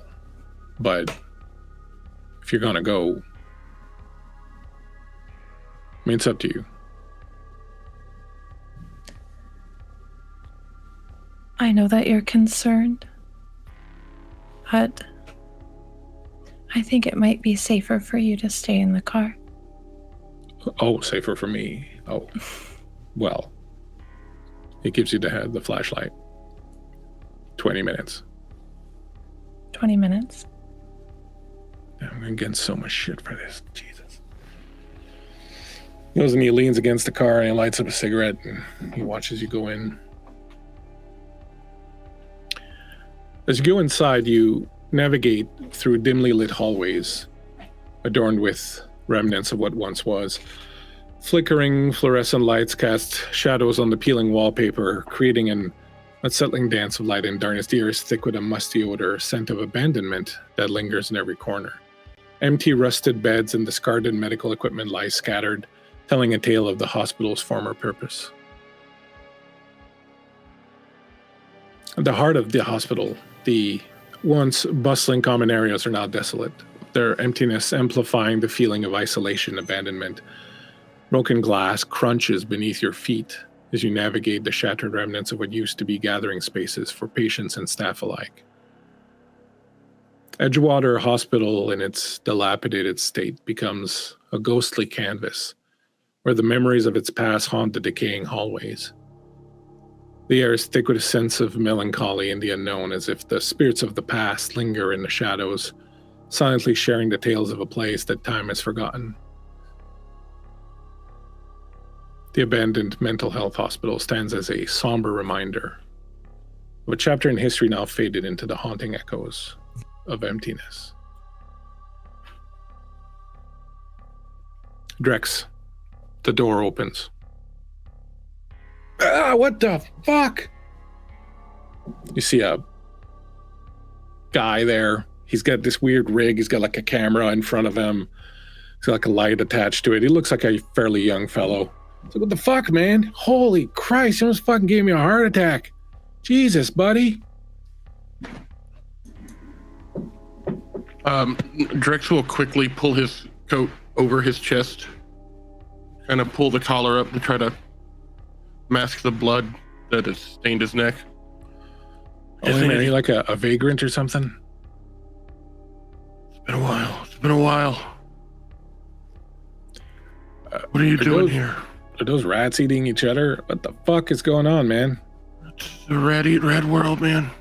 Oh, Christ, and he maneuvers his camera and he starts filming. Do me a favor, gnarly, man. I don't know if I want to be able to get this on YouTube. Jesus fucking Christ. Yeah, do me a favor. Don't point that this way. Yeah, man. No problem. Hey, you want a couple bucks or something? I'm good. I just need to get in for a bit. All right. A long day. And Drex is trying his hardest to appear as normal as a person who's in a abandoned mental hospital room with a bunch of rats. But every now and then he's still pretty weak. He is trying to slowly make his way around the berth while he's just kind of filming the rats towards the stake. He wants to make sure that he doesn't get that stake on camera. No problem. He's pretty absorbed with the rat, so you managed to kind of pull it up, and then he's like, oh man, I think I got as much of that as I can stomach. Hey, you want some help, man? I'll help you get out of here if you want. You're doing okay there, buddy? Which way did he exit? Oh man, come on, I'll show you. Name's Ben. Drex, I'll follow you. All right, come on, buddy. Just grab my arm here. I can walk. And he will not grab his arm, but he'll grab the stake, put it inside of his coat, holding his coat closed with one hand and holding onto the wall with the other. Man, you look like you've seen some shit. Been a long night. Oh, hey, wait, you're not a ghost or something, are you? And he pulls out he's got his phone and he flips through it and he pulls up an app and he clicks on it and then he's kind of like holding the phone to you. He's like, are you a ghost, man? I'm like not kind a of ghost. Scanning you with the phone. You know that shit doesn't work, right? No, I don't know about that, man. I mean, like, I've seen some weird shit in some of these places, you know, like, hey, I gotta tell you, like, I'm not the kind of guy to believe in ghosts really, but like I've seen some shit that makes me think that maybe, like there might be something there, especially in a place like this, man. Like fucking, I mean, can you feel it? Doesn't it just like, the hair on the back of your neck go like, woo? That's creepy in here, I'll give you that, but I don't know. I guess I don't believe things till I see them. Well, according to the app, you're not a ghost, so, we'll take that on faith for now. Maybe it does work. What are you doing in here? Just, that's what I do. I go into these old abandoned places and take pictures and film them, man, and I put that shit on YouTube, and people love that. I did this series last year where I went to Chernobyl. Like that was pretty crazy, man. Like going into that city, like with all the, it was just, there's only dogs there, man. It's really fucked up. But that was a pretty big hit. So now I decided to kind of do like a tour of the like most haunted places in America kind of thing, mostly because, fucking being out on your own, like a place like Russia, that's just fucking asking for trouble even for a dude, you know what I'm saying? And so I figured out here at least it'd be kind of, is that a light? And you can see down the corridor like the beam of a flashlight that's kind of searching around. Teddy and Cassie and Helena, as you are moving through this hospital, which is really fucking spooky, really just getting on your nerves. Everywhere you think you see something move, you hear sounds, you hear echoes reverberating through the place. Cassie, you keep seeing that smiley face drawn in various places. You start getting that strange feeling that you get in that dream with the labyrinth. That kind of strange feeling like you're floating above things. Like there's something happening below you that's just greater than you can understand right now. The other two, Teddy and Helena, you're just kind of creeped out by this place, but when you look at Cassie, she's got this kind of faraway look. Like her head's not there. And she's moving kind of really strangely, almost like there's a hand that's guiding her and pushing her around. I think it'd be safe to say that Helena, as weirded out as she is by this place, I think she's like kind of stoked to be here. This is kind of like her vibe anyway. And might be stealing things to sell in her shop. But I think she'll notice Cassie sort of drifting, and she'll sort of elbow Teddy and give her a nod. Teddy glances over to Cassie, and this time she doesn't touch her. She knows that Cassie could potentially be seeing things or feeling things that we necessarily don't, that perhaps she's leading us, so she simply points the flashlight in the direction that she's going.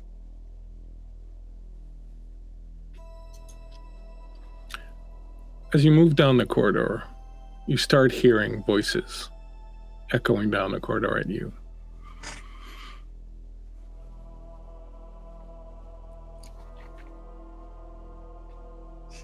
Do you hear that? Seems as though we're not alone.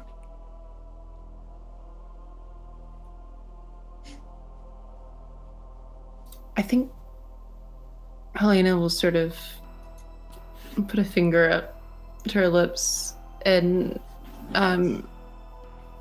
she's going to go ahead and use Cloak of Shadows to sort of sneak ahead and catch who it is, if possible. Absolutely. Just checking, does it cost you a point of blood? No, I don't need a roll. No, it's just as long as you watch as Helena seems to kind of disappear. She steps into a shadow, and it's like she instead of stepping into a shadow, she would have stepped into like a total spot with no light at all. She almost seems to disappear. And as she's moving down the corridor, she's got this kind of sinewy quality as she moves, almost kind of like a snake moving down through this corridor and just sort of sidestepping the debris and passing from shadow to shadow. You eventually, Helena, kind of arrive at a bit of a crossroads, and you can see sort of coming around the bend, two people. One guy's talking fairly animatedly. He's got some sort of camera rig on his chest, and you recognize with him looking quite banged up and wounded, and you can smell blood.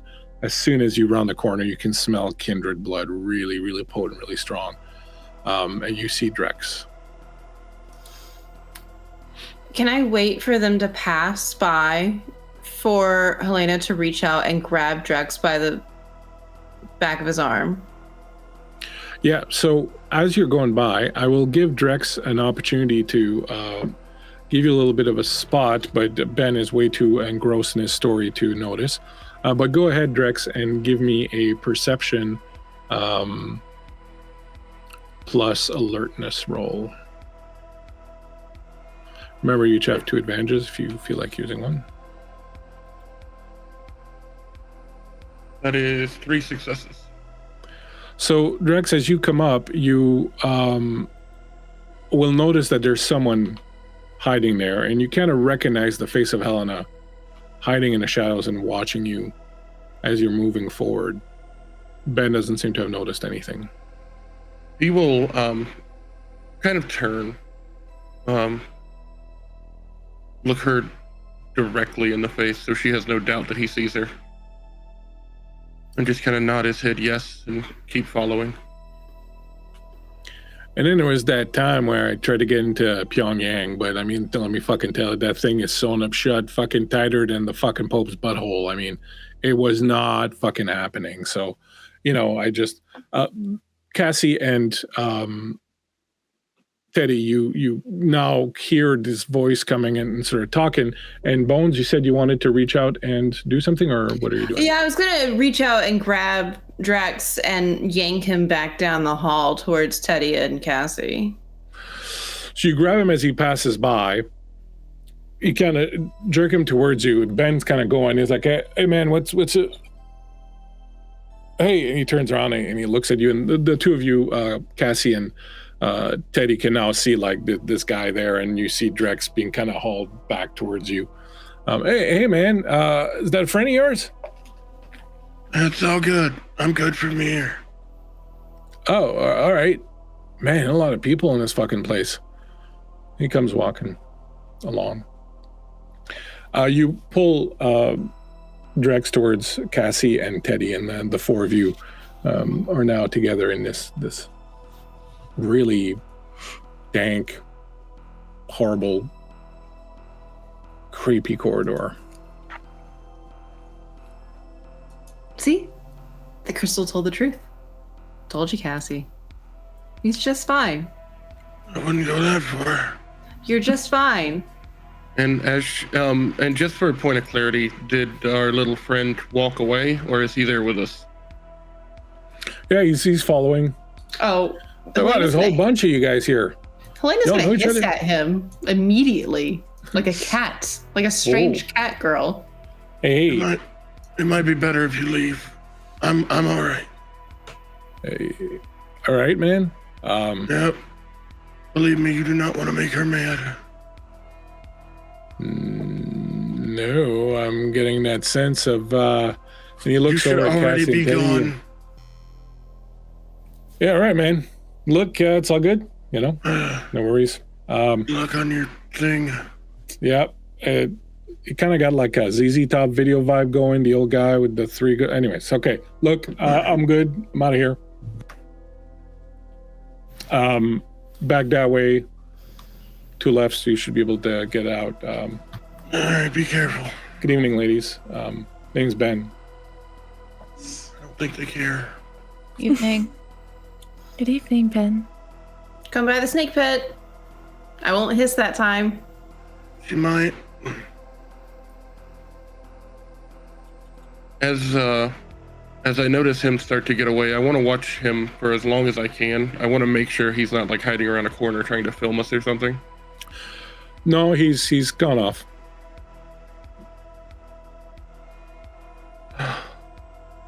And just seeing people he recognizes, he doesn't necessarily trust everyone here, but he feels safe enough at the moment. He will finally kind of relax a bit. Teddy, you are smelling that blood, that kindred blood that's on him. And again, you're not hungry yet, but it's definitely, you're definitely noticing it. I think we need to take Drex somewhere and get him cleaned up. I need a phone.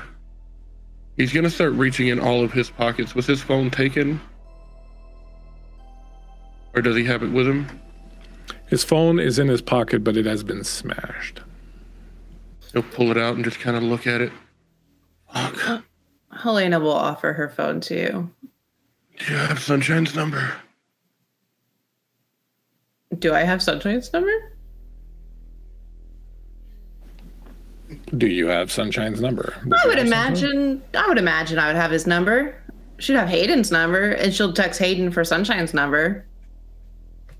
That sounds reasonable to me. So one way or the other, you acquire Sunshine's number. Okay, easy. He'll hold the phone in his hand for a second and notice the flashlight. I don't know what or why.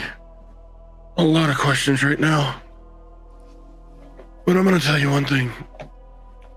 And he will slowly open his coat and kind of nudge for the light to be shined at his chest and reveal the still very aggravated wound, I'm sure.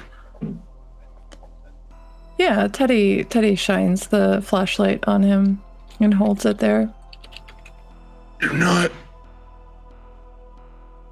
get stabbed in the chest. Who stabbed you in the chest, Drexton? I think he said, and he'll kind of lean up against the wall a bit. I think he said his name was Silver.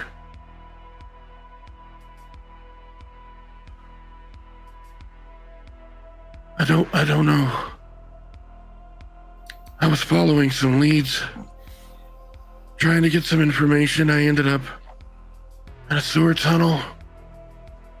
I saw handprints and bloody handprints and dead bodies everywhere, tally marks. Looked like there was one for every body. There were 34 marks on the wall. The bodies 33, did you actually. recognize? I'm 33. I Did couldn't you see him recognize very Cora? well. I couldn't recognize anyone. I don't have any reason to believe she was there. But I can't be certain.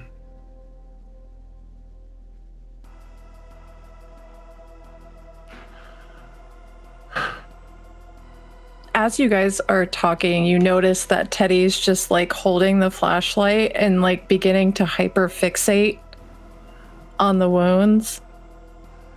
I really think we should go get you cleaned up now. And upon seeing the look on her face and kind of almost the trembling of the flashlight, I would imagine, he'll pull his coat back together. Maybe not the worst idea. And he'll kind of start hobbling. Where can we go? I want Sunshine to meet us there. I need to talk about this in person. As he says that, you hear echoing down the halls.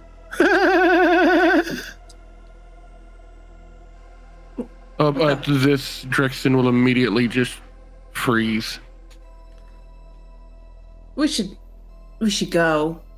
Dun, dun, dun, dun. Something, a pipe, something hitting on some piece of metal, starting to echo around the area. Dun, dun, dun, dun. I don't know. We should leave. Let's go. Leave. Let's go to the shop. We'll go to the sneak pit. Yeah. Okay. Okay, I let's think go.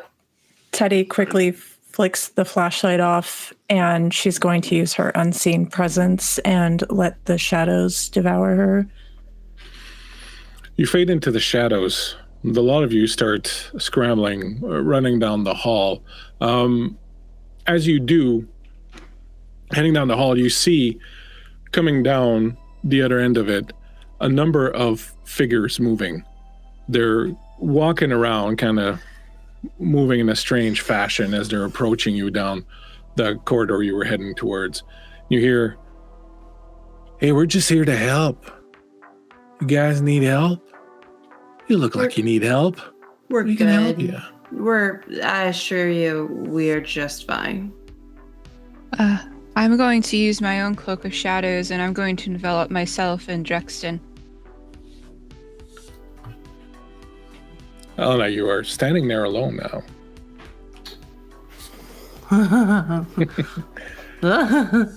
You hear from behind you, "Hey, where'd your friends go, little lady?" Oh, when you turn around, you see this group approaching, men, women. They all look a little strange. They're all kind of dressed a little bit like people that live in the streets here or whatever, like with some, not rags, but like, ragtag kind of clothing. They got chains around their necks. They're just looking a little off, a little strange. As they move towards you, some of them have baseball bats, some of them have lead pipes. Do I recognize these as kindred, or are these just normal, regular people? Well, how about you go ahead And roll for it? Yeah, give me do a perception. And give me a perception and empathy test. Perception and empathy. What is my empathy? He had 0 empathy. Oh no. Yeah. But your perception is 2, so go ahead and roll 2 dice. Okay. You do have 2 merits kicking around. Yeah. It's a 6 and a 9. 6 and a 9. They definitely smell human. Okay. I think as they're approaching her with their weapons, I think Helena sort of takes this moment to sort of puff her chest a little bit. See, that's the thing is, I think you really shouldn't be so concerned for me about where my friends went, and more so for you. Where did my friends go? I'm not trapped here with you. You're trapped here with us. And she is intentionally trying to intimidate them and freak them out a little bit. All right. Well, go ahead and give me a manipulation. And do you have intimidate? I do have intimidation. So go ahead and roll that. In the meantime, I would like to say thank you very much to John Phoenixy Wacky for the wonderful raid. Thank you so much for popping in. Super appreciate you, John. How was your game? I know you were running a pretty cool table of folks, your D&D game. I know I saw DM Dave was in there. Scarlett was in there. A bunch of great people. So I hope you had a good game. And we were playing some vampire here. And it's about, get messy. 3 of them are hiding in shadows, so leaving Bones to fend for herself. Hold on. I counted wrong. 1, 2, 3, 4, 5, 6, 7 successes out of a possible 8. Right. So as you do that, as you say these things and sort of, puff out and try to act intimidating, you see them kind of take a step back. And one's like, hey, look, we're just good Samaritans. We're just here to help, we don't want any trouble. We're really just here to give you a hand. Like, do you need, you need to know the way out? Are you looking for... Go away. Are you looking for the others? The ones in the labyrinth? Is that who you're looking for? Who are you? We're good Samaritans. What is your name? It doesn't really matter, does it? There's a lot of power in a name. I know. Just a Give me good your Samaritan. name. I'm just here to help. What do you know about labyrinths? Oh, I know they're hard to get in and out of. How do you get in? Well, someone's got to show you the way. right now. Oh, you want to go down there? I don't think you can. You're not like them. What do you These, mean and by he extends his lead pipe and it hits the wall, and you can see a smiley face painted in blood on the wall. You ever hear Daedalus? And he's tapping the wall. Dunk, dunk, dunk. That's what's down there. You don't want to go down there. It's not for you. Who's it for? For the ones that see things differently. For the ones that see things that are beyond what other people can see. You can't go down there. You go down there, it'll make you mad. It'll drive you fucking crazy. You go down there and you're not supposed to go down there. I know that for a fact. At this point, Cassie almost rushes from the shadows, and she's in this guy's face. Hey. Oh. Daedalus, you said Daedalus. Labyrinth, what do you mean? What did you mean by that? You know. You've seen it, right? Yeah. Yeah, you've seen it. You've seen the little crooked lines, right? The little dead-end alleys. Not a straight line anywhere. It's just this massive labyrinth. Yeah, you've seen it. Yeah, you can go down there. You go down there because going down there won't make you insane because you're already insane. You're already gone, aren't you?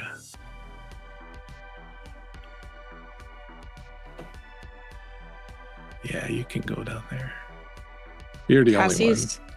Cassie's going to bring her hands up and grasp the front of his shirt, bringing him in closer.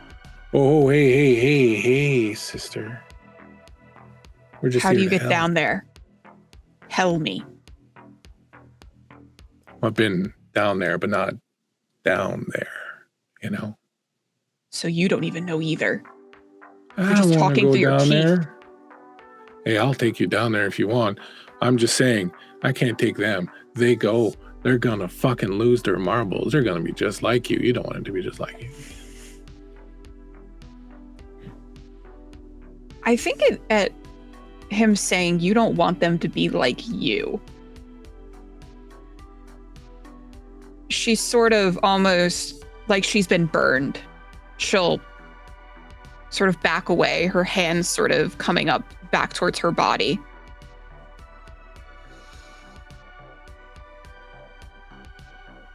You okay?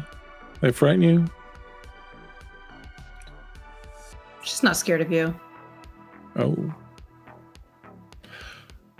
Could I ask what Teddy and Drex are doing in this moment? Teddy is backed up a bit, and she's just watching and listening from the shadows. Drex has invoked his own obfuscate cloak of shadows, and he has silently positioned himself on the opposite side of this group, behind them. The guy looks at Helena and says, "What is she afraid of then?" Nothing. Come on, Cassie. I What kind about of look back. nightmares? You afraid of nightmares? No. No? No She's not nightmares? Gotta go, You were- Cassie. You've heard of them, right? They were your blood. Or your people. They're the ones who did this. They're the ones who built this thing. And it's What do you mean calling to you. What do you mean my people? You, the kooks, the Malcavs. You know them, Knight and Mare. They did some terrible things. They did some terrible fucking things.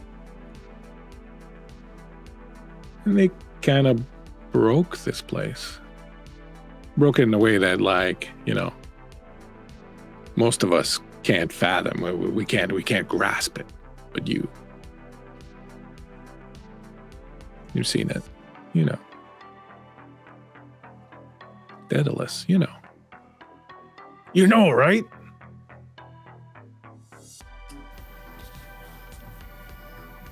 Cassie doesn't flinch as he raises his voice. Instead, she looks back at Helena. We should go. We should go. I think Helena will...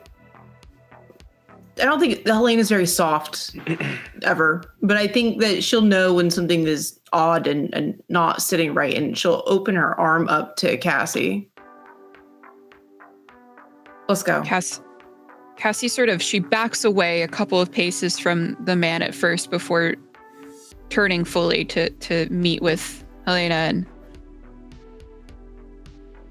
kind of dazed almost.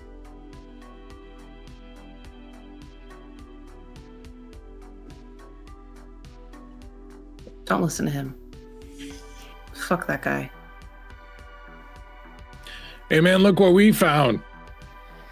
From behind, you see a couple of them coming. They got Ben. They're dragging him along. It's like, hey guys, let me go, man. It's not fun. What the fuck is this shit? How many fucking people are gonna be in this abandoned fucking hospital tonight? They're dragging him over. He's like, friend of yours? I've never seen that man a day in my life. You don't know that man? You sure? Fuck him. Fuck him. And he lifts his lead pipe and he brings it crashing down on top of Ben's head. The head crumples down. Blood splatters fucking everywhere. Crumples to the ground. Fuck him like that. Teddy, give me a self-control roll, would you? Yeah, what am I rolling on that? You're rolling your self-control. Oh, there it is. Sorry. Yeah, it's okay.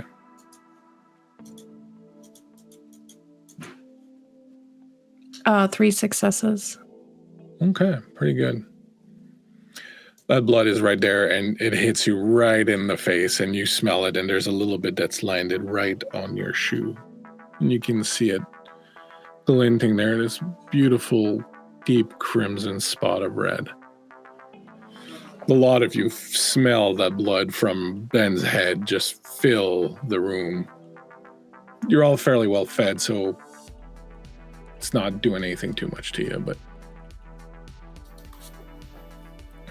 What's your humanity, by the way?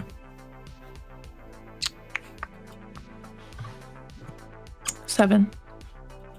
A lot of you also, and everybody else, I think everyone's got around 7, eh? All right, so it's pretty rough. I'm not going to say it's going to cost you a humanity point, but it's pretty rough seeing that. Like, this guy just got brained right in front of you. What would you like to do? They're just standing there. There's about 7 or 8 of them at this point. I think Helena's trusting that Drex and Teddy are going to follow from the shadows, and Helena's going to sort of steer Cassie out of that place. Drex will maintain his shadow to the best of his ability while trying to weave through them. I don't know if he'll be able to. It's going to be difficult if you try to kind of move in and out, if you're trying to go around them. If he can get around them, then that's better. In my head, we were in a corridor and there wasn't. Are really you a lot of using room. Cloak of Shadows? Yeah. If you move, it breaks it. There you go. You can only move through unseen presence.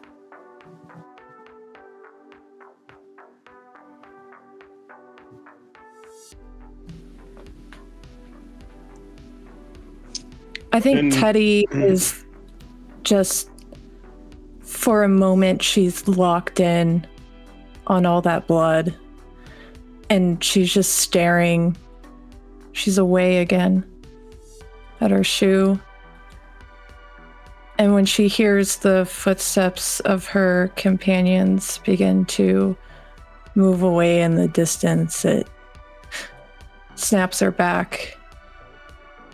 And she's going to continue in her unseen presence, moving through the shadows, but she's going to move it out this time to cloak the remainder of her friends. I can cloak up to as many points in stealth I have, so I can cloak everybody.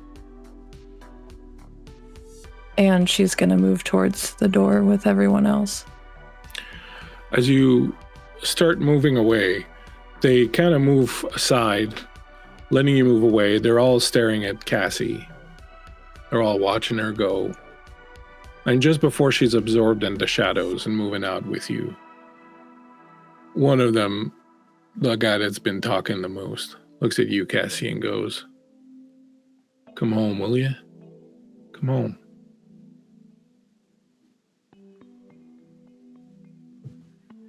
None of them tried to stop you. The shadows enfold you. Do you all continue and head out of the hospital? Mm-hmm. Yeah. I think just before she gets out of the hospital, she is going to drop it to not raise any suspicion with Owen, who she knows is waiting and watching for her to walk through those doors. As you are heading out, I'm actually going to ask you all to make a conscience roll. So roll number of dice equal to your conscience. Your target is 8.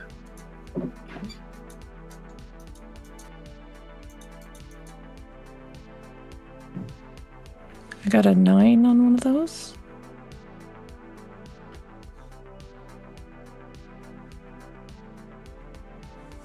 I'm sorry, Blake, where's my conscious under? I don't see it. Far right, conscious. Virtues. Virtues. Yours or your characters? Oh, well. Yours is somewhere in the shed back there. Well, I got... I only had one roll, and it's a 10. I have Awesome. 2 success. I have 1 success. All right. You saw something pretty terrible happen to that guy, man, and it shook you a little bit. There's still a part of you that still clings to the humanity. A year ago, seeing that happen in the street would have been absolutely traumatizing for you. And as you leave and you think about this, and you think in your head, you're saying, that was terrible, but you don't quite feel that it was terrible. And as you realize that may be more than the action itself that you saw is making you feel a little bit strange, a little bit alien to what you would have been before. But you're all good, and none of you lose humanity for having seen that. You eventually, after getting lost a little bit and finding your way back, constantly hearing their voices following you from a couple of corridors back saying, "Come back home, come back home." Hearing them whisper, "Daedalus." Seeing that smiley face in blood on almost every corner. Cassie's just sort of shaking her head. Her hands sort of come up to her ears as she's walking, trying to tune it out. Eventually you step outside, having dropped the Cloak of Shadows before you move out. Owen is out there. He looks like he was about to come inside when you pop out. He's like, "Oh. You good? You okay, Teddy?" Yeah. Wait for me in the car, please. He looks at a lot of you. He looks at Drex. "Sure you're all right?" Yes. Please wait for me in the car. Turns around, goes back, gets in the car.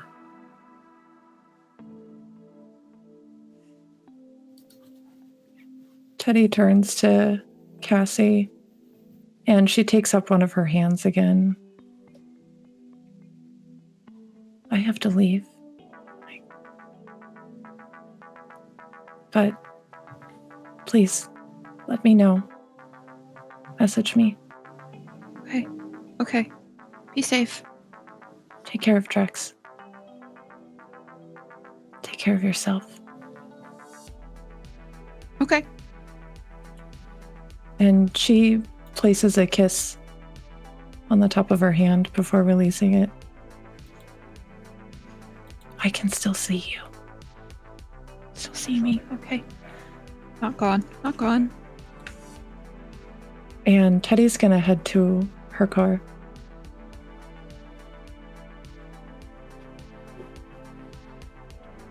What are the rest of you doing? I'm assuming that Helena took the bus here or some mode of public transit. So I think that she's going to start looking for another mode of public transit and sort of like one hand on Drex, the other hand on Cassie. Do you want to go to the shop with us, Cassie, or do you want to go home? Okay. I want to go with you. I want to make sure Drexton's okay. Okay. I got a new pet. Oh, what did you get? It's a snake. Oh, A cobra. what color is it? Black. That's exotic. I named him Gilgamesh, but you can call him Gil for short. Gilgamesh. That's a nice name. Destroyer of worlds? Yeah, Harbinger of Evil. Oh, Agent of Chaos. okay. Yeah, I would like to meet Gilgamesh. I Okay. think. Yeah, he's cool, I think. He doesn't bit anybody, so that's cool. Yet. Can you like Um, house train a snake? I think that we should do some research on snakes. Okay, I don't have the don't- internet on my phone though. You can use mine while we Okay. take care of Drex. Prepaid and- plan. Yeah. I've got unlimited data. Okay. Do you want me to put you on my phone plan? So um, on that last message, the lot of you get on the train or the bus and head back to the thing, to the snake pit. Mm-hmm. Drexen, you were gonna say? yeah. Drex technically, I think, still has his phone. So as quickly as he can, he's going to send a text message to Sunshine. Please meet Snake Pit. ASAP. It's Drex. And he'll just send that message and give the phone back to Helena and then continue limping. Yeah, Helena's not easy on you. She's sort of like, I imagine she's just sort of dragging. She's dragging you. Yeah, she's just dragging me in my holy chest. You're fine. Yeah, it's You're great. fine. So you will head back towards the snake pit. Teddy, you will be in the car driving back to your home. As the lot of you are heading back and arrive at the snake pit.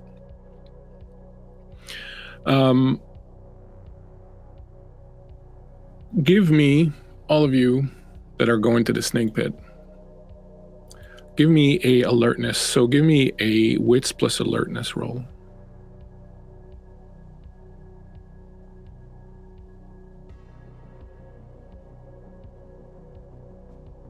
Target 5.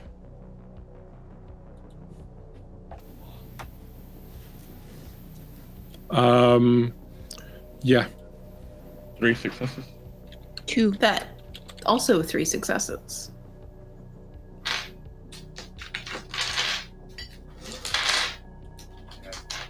Cassie? 2. Hello? Yeah, I'm listening. I heard you. I'm just Sorry. no, it's okay. All three of you become aware as you're approaching the snake pit that you're being followed. There is someone that you picked up once you got off the train or the bus, whatever it is that you got back on, that has been following you from a discreet distance. They're not very good at hiding because all three of you have picked them up. One person kind of trying to hide behind a little bit and following you. I think Helena would get her shop keys out and shove them into Cassie's hand. Get Drex inside and get the lights on. Okay. And she's going to kind of slowly turn to look to see if she can spot who is following them. Give me a perception and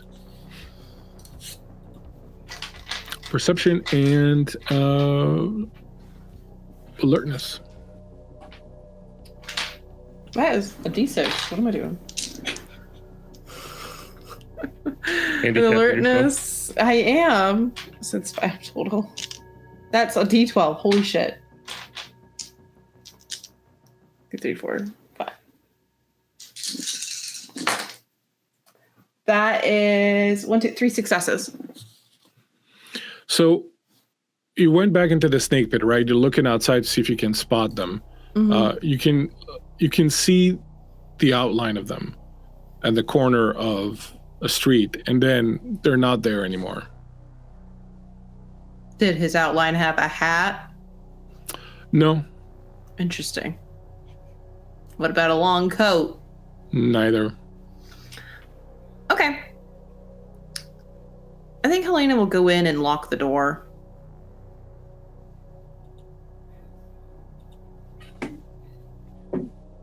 Did you see anything? Yeah. Shadowy figures and whatnot. I thought maybe it was Hayden, but I don't think it was Hayden.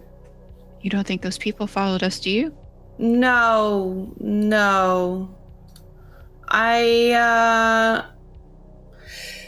Some of my employees were kind of like accosted by somebody before I woke up. And I'm just wondering if I've got maybe a secret admirer or something. Why would your secret admirer accost your employees? Love is shown in a lot of different weird ways. People who come in this shop are kind of weird. So I don't know. I don't know. I'm going to just say it's a lover and not think about somebody wanting to murder me. So, Speaking of murder, Drexton, are you okay? Yeah. I don't know. I mean, Can you heal or? Oh. You could, if you spent, it's non-aggravated damage. If you spent a blood point, you could heal 1 blood point per wound level. I will say that you are currently at injured. Mm. So you could spend 2 blood points and heal. All right, we'll do it. Do you want me to call one of the goth kids so you could eat? No, we're okay. And he'll just kind of sit there and concentrate for a minute until he's healed up. Okay. You feel better? Much.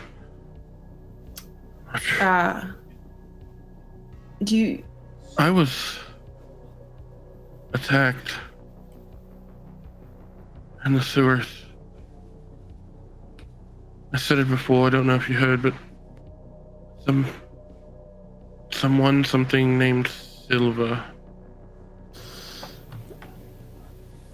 Was he like us? I think so. But more insane, aggressive.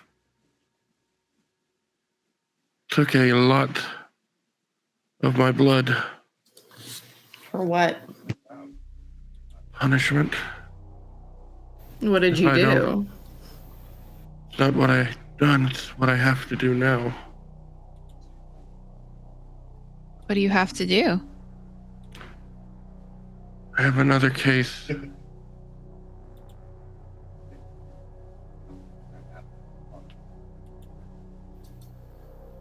Is this a client secrecy thing? You can't tell us about it? It's Doctor-patient confidentiality. Confidentiality, that's the word.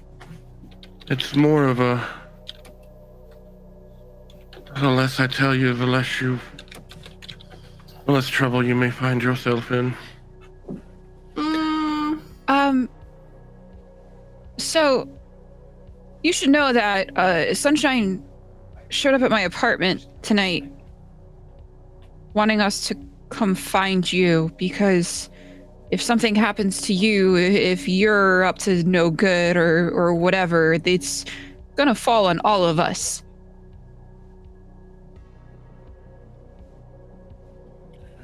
Drexen will sit up a little straighter.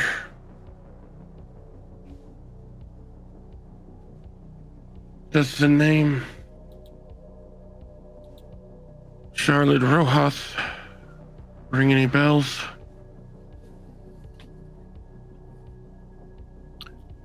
I'll say that certainly Bones, since your Oraculi is Tremere, you would know that Charlotte Rojas is the regent of the Tremere Chantry. She is the leader of the Tremeres, and she's also the Primogen. She's on the Primogen Council. Okay. One of the eldest and most powerful kindred in the city. Yeah, she's like kind of a really important lady. Yeah. I mean, I'm supposed to meet Hayden here at like 3. She doesn't have a watch. He's the guy to ask, I guess.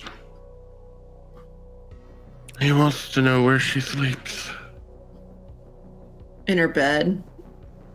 I don't think it's quite that easy. I know, but it would have been a really funny answer. Well, if I had been able to move, I may have been witty in that moment. Fair enough. Why would somebody want to know where a kindred sleeps? I can only think of one reason. Yeah. Much Silver easier. has a boss. It's a lady, that's all I know, and she can do stuff with my blood, apparently, to punish me if I don't get the information to him in a week. Gross. And rude.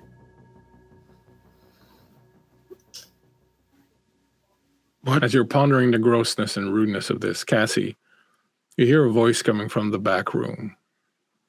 It's very clearly April's voice. She's like, this place is pretty much a mess also. I guess I better get to it. You start hearing things moving in the back room. Cassie's sort of gonna fade off from the conversation. This is probably something that you guys would have been used to with Cassie, where she sort of just mid-conversation her attention just goes somewhere else and she'll just wander off mid-sentence. And she'll wander back to where she hears the voice. Watch out for the snake. The two of you actually, for a moment, can't see Cassie. And then when you see her again, she's a few feet away, walking away from you, like she faded, like she wasn't there for a moment. Is this something we've seen before from her, or is this the first time? It's the first time. Hey, Cass? Okay, Huh? you thought to. She's Where still you walking. Where you going, hun?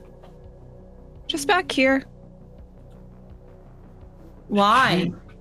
Yeah, I saw that. Yeah, I saw it. Okay, I'm just making sure. It's been a long night. Yep. Cassie doesn't really answer you. She just keeps walking as though she just can't hear you anymore.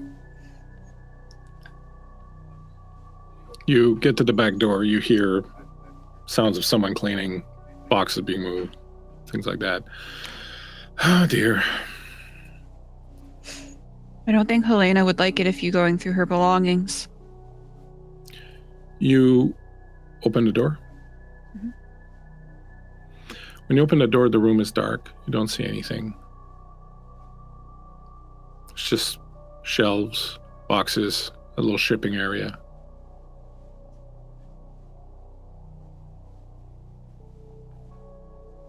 I'm gonna go in further to look around.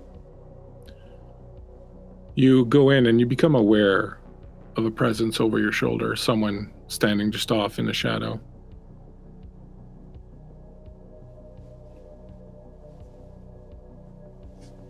Hello? You turn around, you see a young woman, very short hair,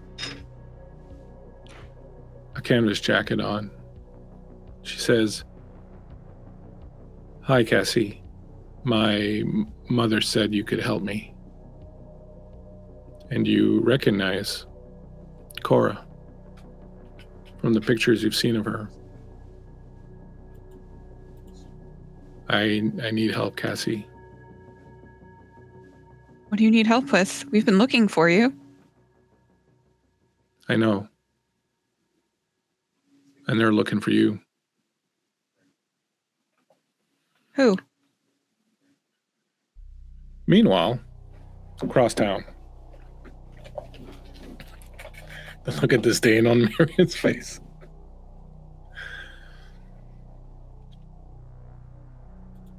Teddy, you're driving home, taking the usual route.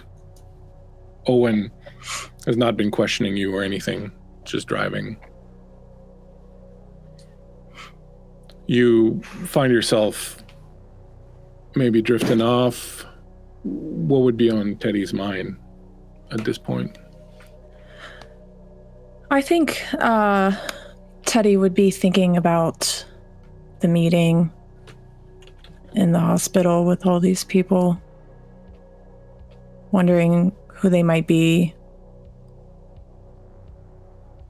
thinking about the riddles they were speaking, Maze, Daedalus. And at some point, I think she would kind of look over to her side and she would see that poetry book sitting there. And she would take it up in her hands and try to distract herself with it for the rest of the ride. As you grab it, pull it over, you can sense how old it is. You can make sense of some of the writing, but it's very old and it's a little different than what you're used to. You open it up, and as you start focusing on it, suddenly you hear, "Christ!" Owen hits the brakes. You go flying forward. Their seatbelt kind of holds you up. The book goes flying out, lands on the ground in front of you after hitting the back seat. And the car comes to a screeching halt. What is it? Is everything okay, Owen? The fuck is that? And as you look out the windshield, you see standing in the middle of the road, very nonchalantly looking at you, a coyote.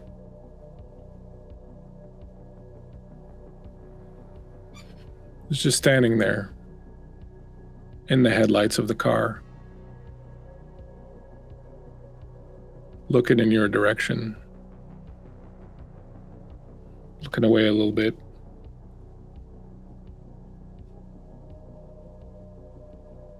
She What's doesn't. that thing doing here? She doesn't say anything to Owen. She looks transfixed by it, and while she's watching it, her hands are involuntarily just moving to her seatbelt, and she's unbuckling it, letting it slip aside. And then her hand finds the door. It's just automatic. And she's opening the door and she's slipping from the car. And there's only a brief second when she passes the threshold of the door that she loses sight of it before she's locked right back on it again. She finds herself wandering forward, watching it, lost in it. It's looking at you, and you're transported back, a memory from long ago, something very similar. A coyote in the headlights of your father's truck. Your father telling you to do it. gun heavy in your hand, hearing the click of your father's gun, wondering what's going to happen next. And then pow! A gunshot rings out. You get snapped to. You see the coyote jumps up, runs off a few steps away outside of the light. You realize it wasn't a gunshot. It was Owen's door slamming. He comes up to you. He's like, Teddy, you can't be out here. Come on, those things are dangerous. Get back in the car. Yeah. Dangerous. She's gonna look to Owen.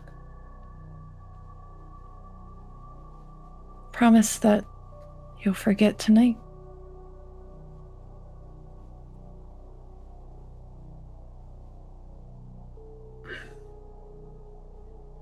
Look, it may not be up to me. You know how they are. Oliver, he's a mint-sucking son of a bitch, but if I fucking don't tell him exactly what's going on, he's gonna know.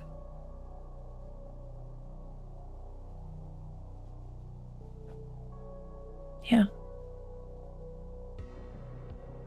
Can you do something about it? I know you are not, I don't even know how to say it, quite like the rest of us.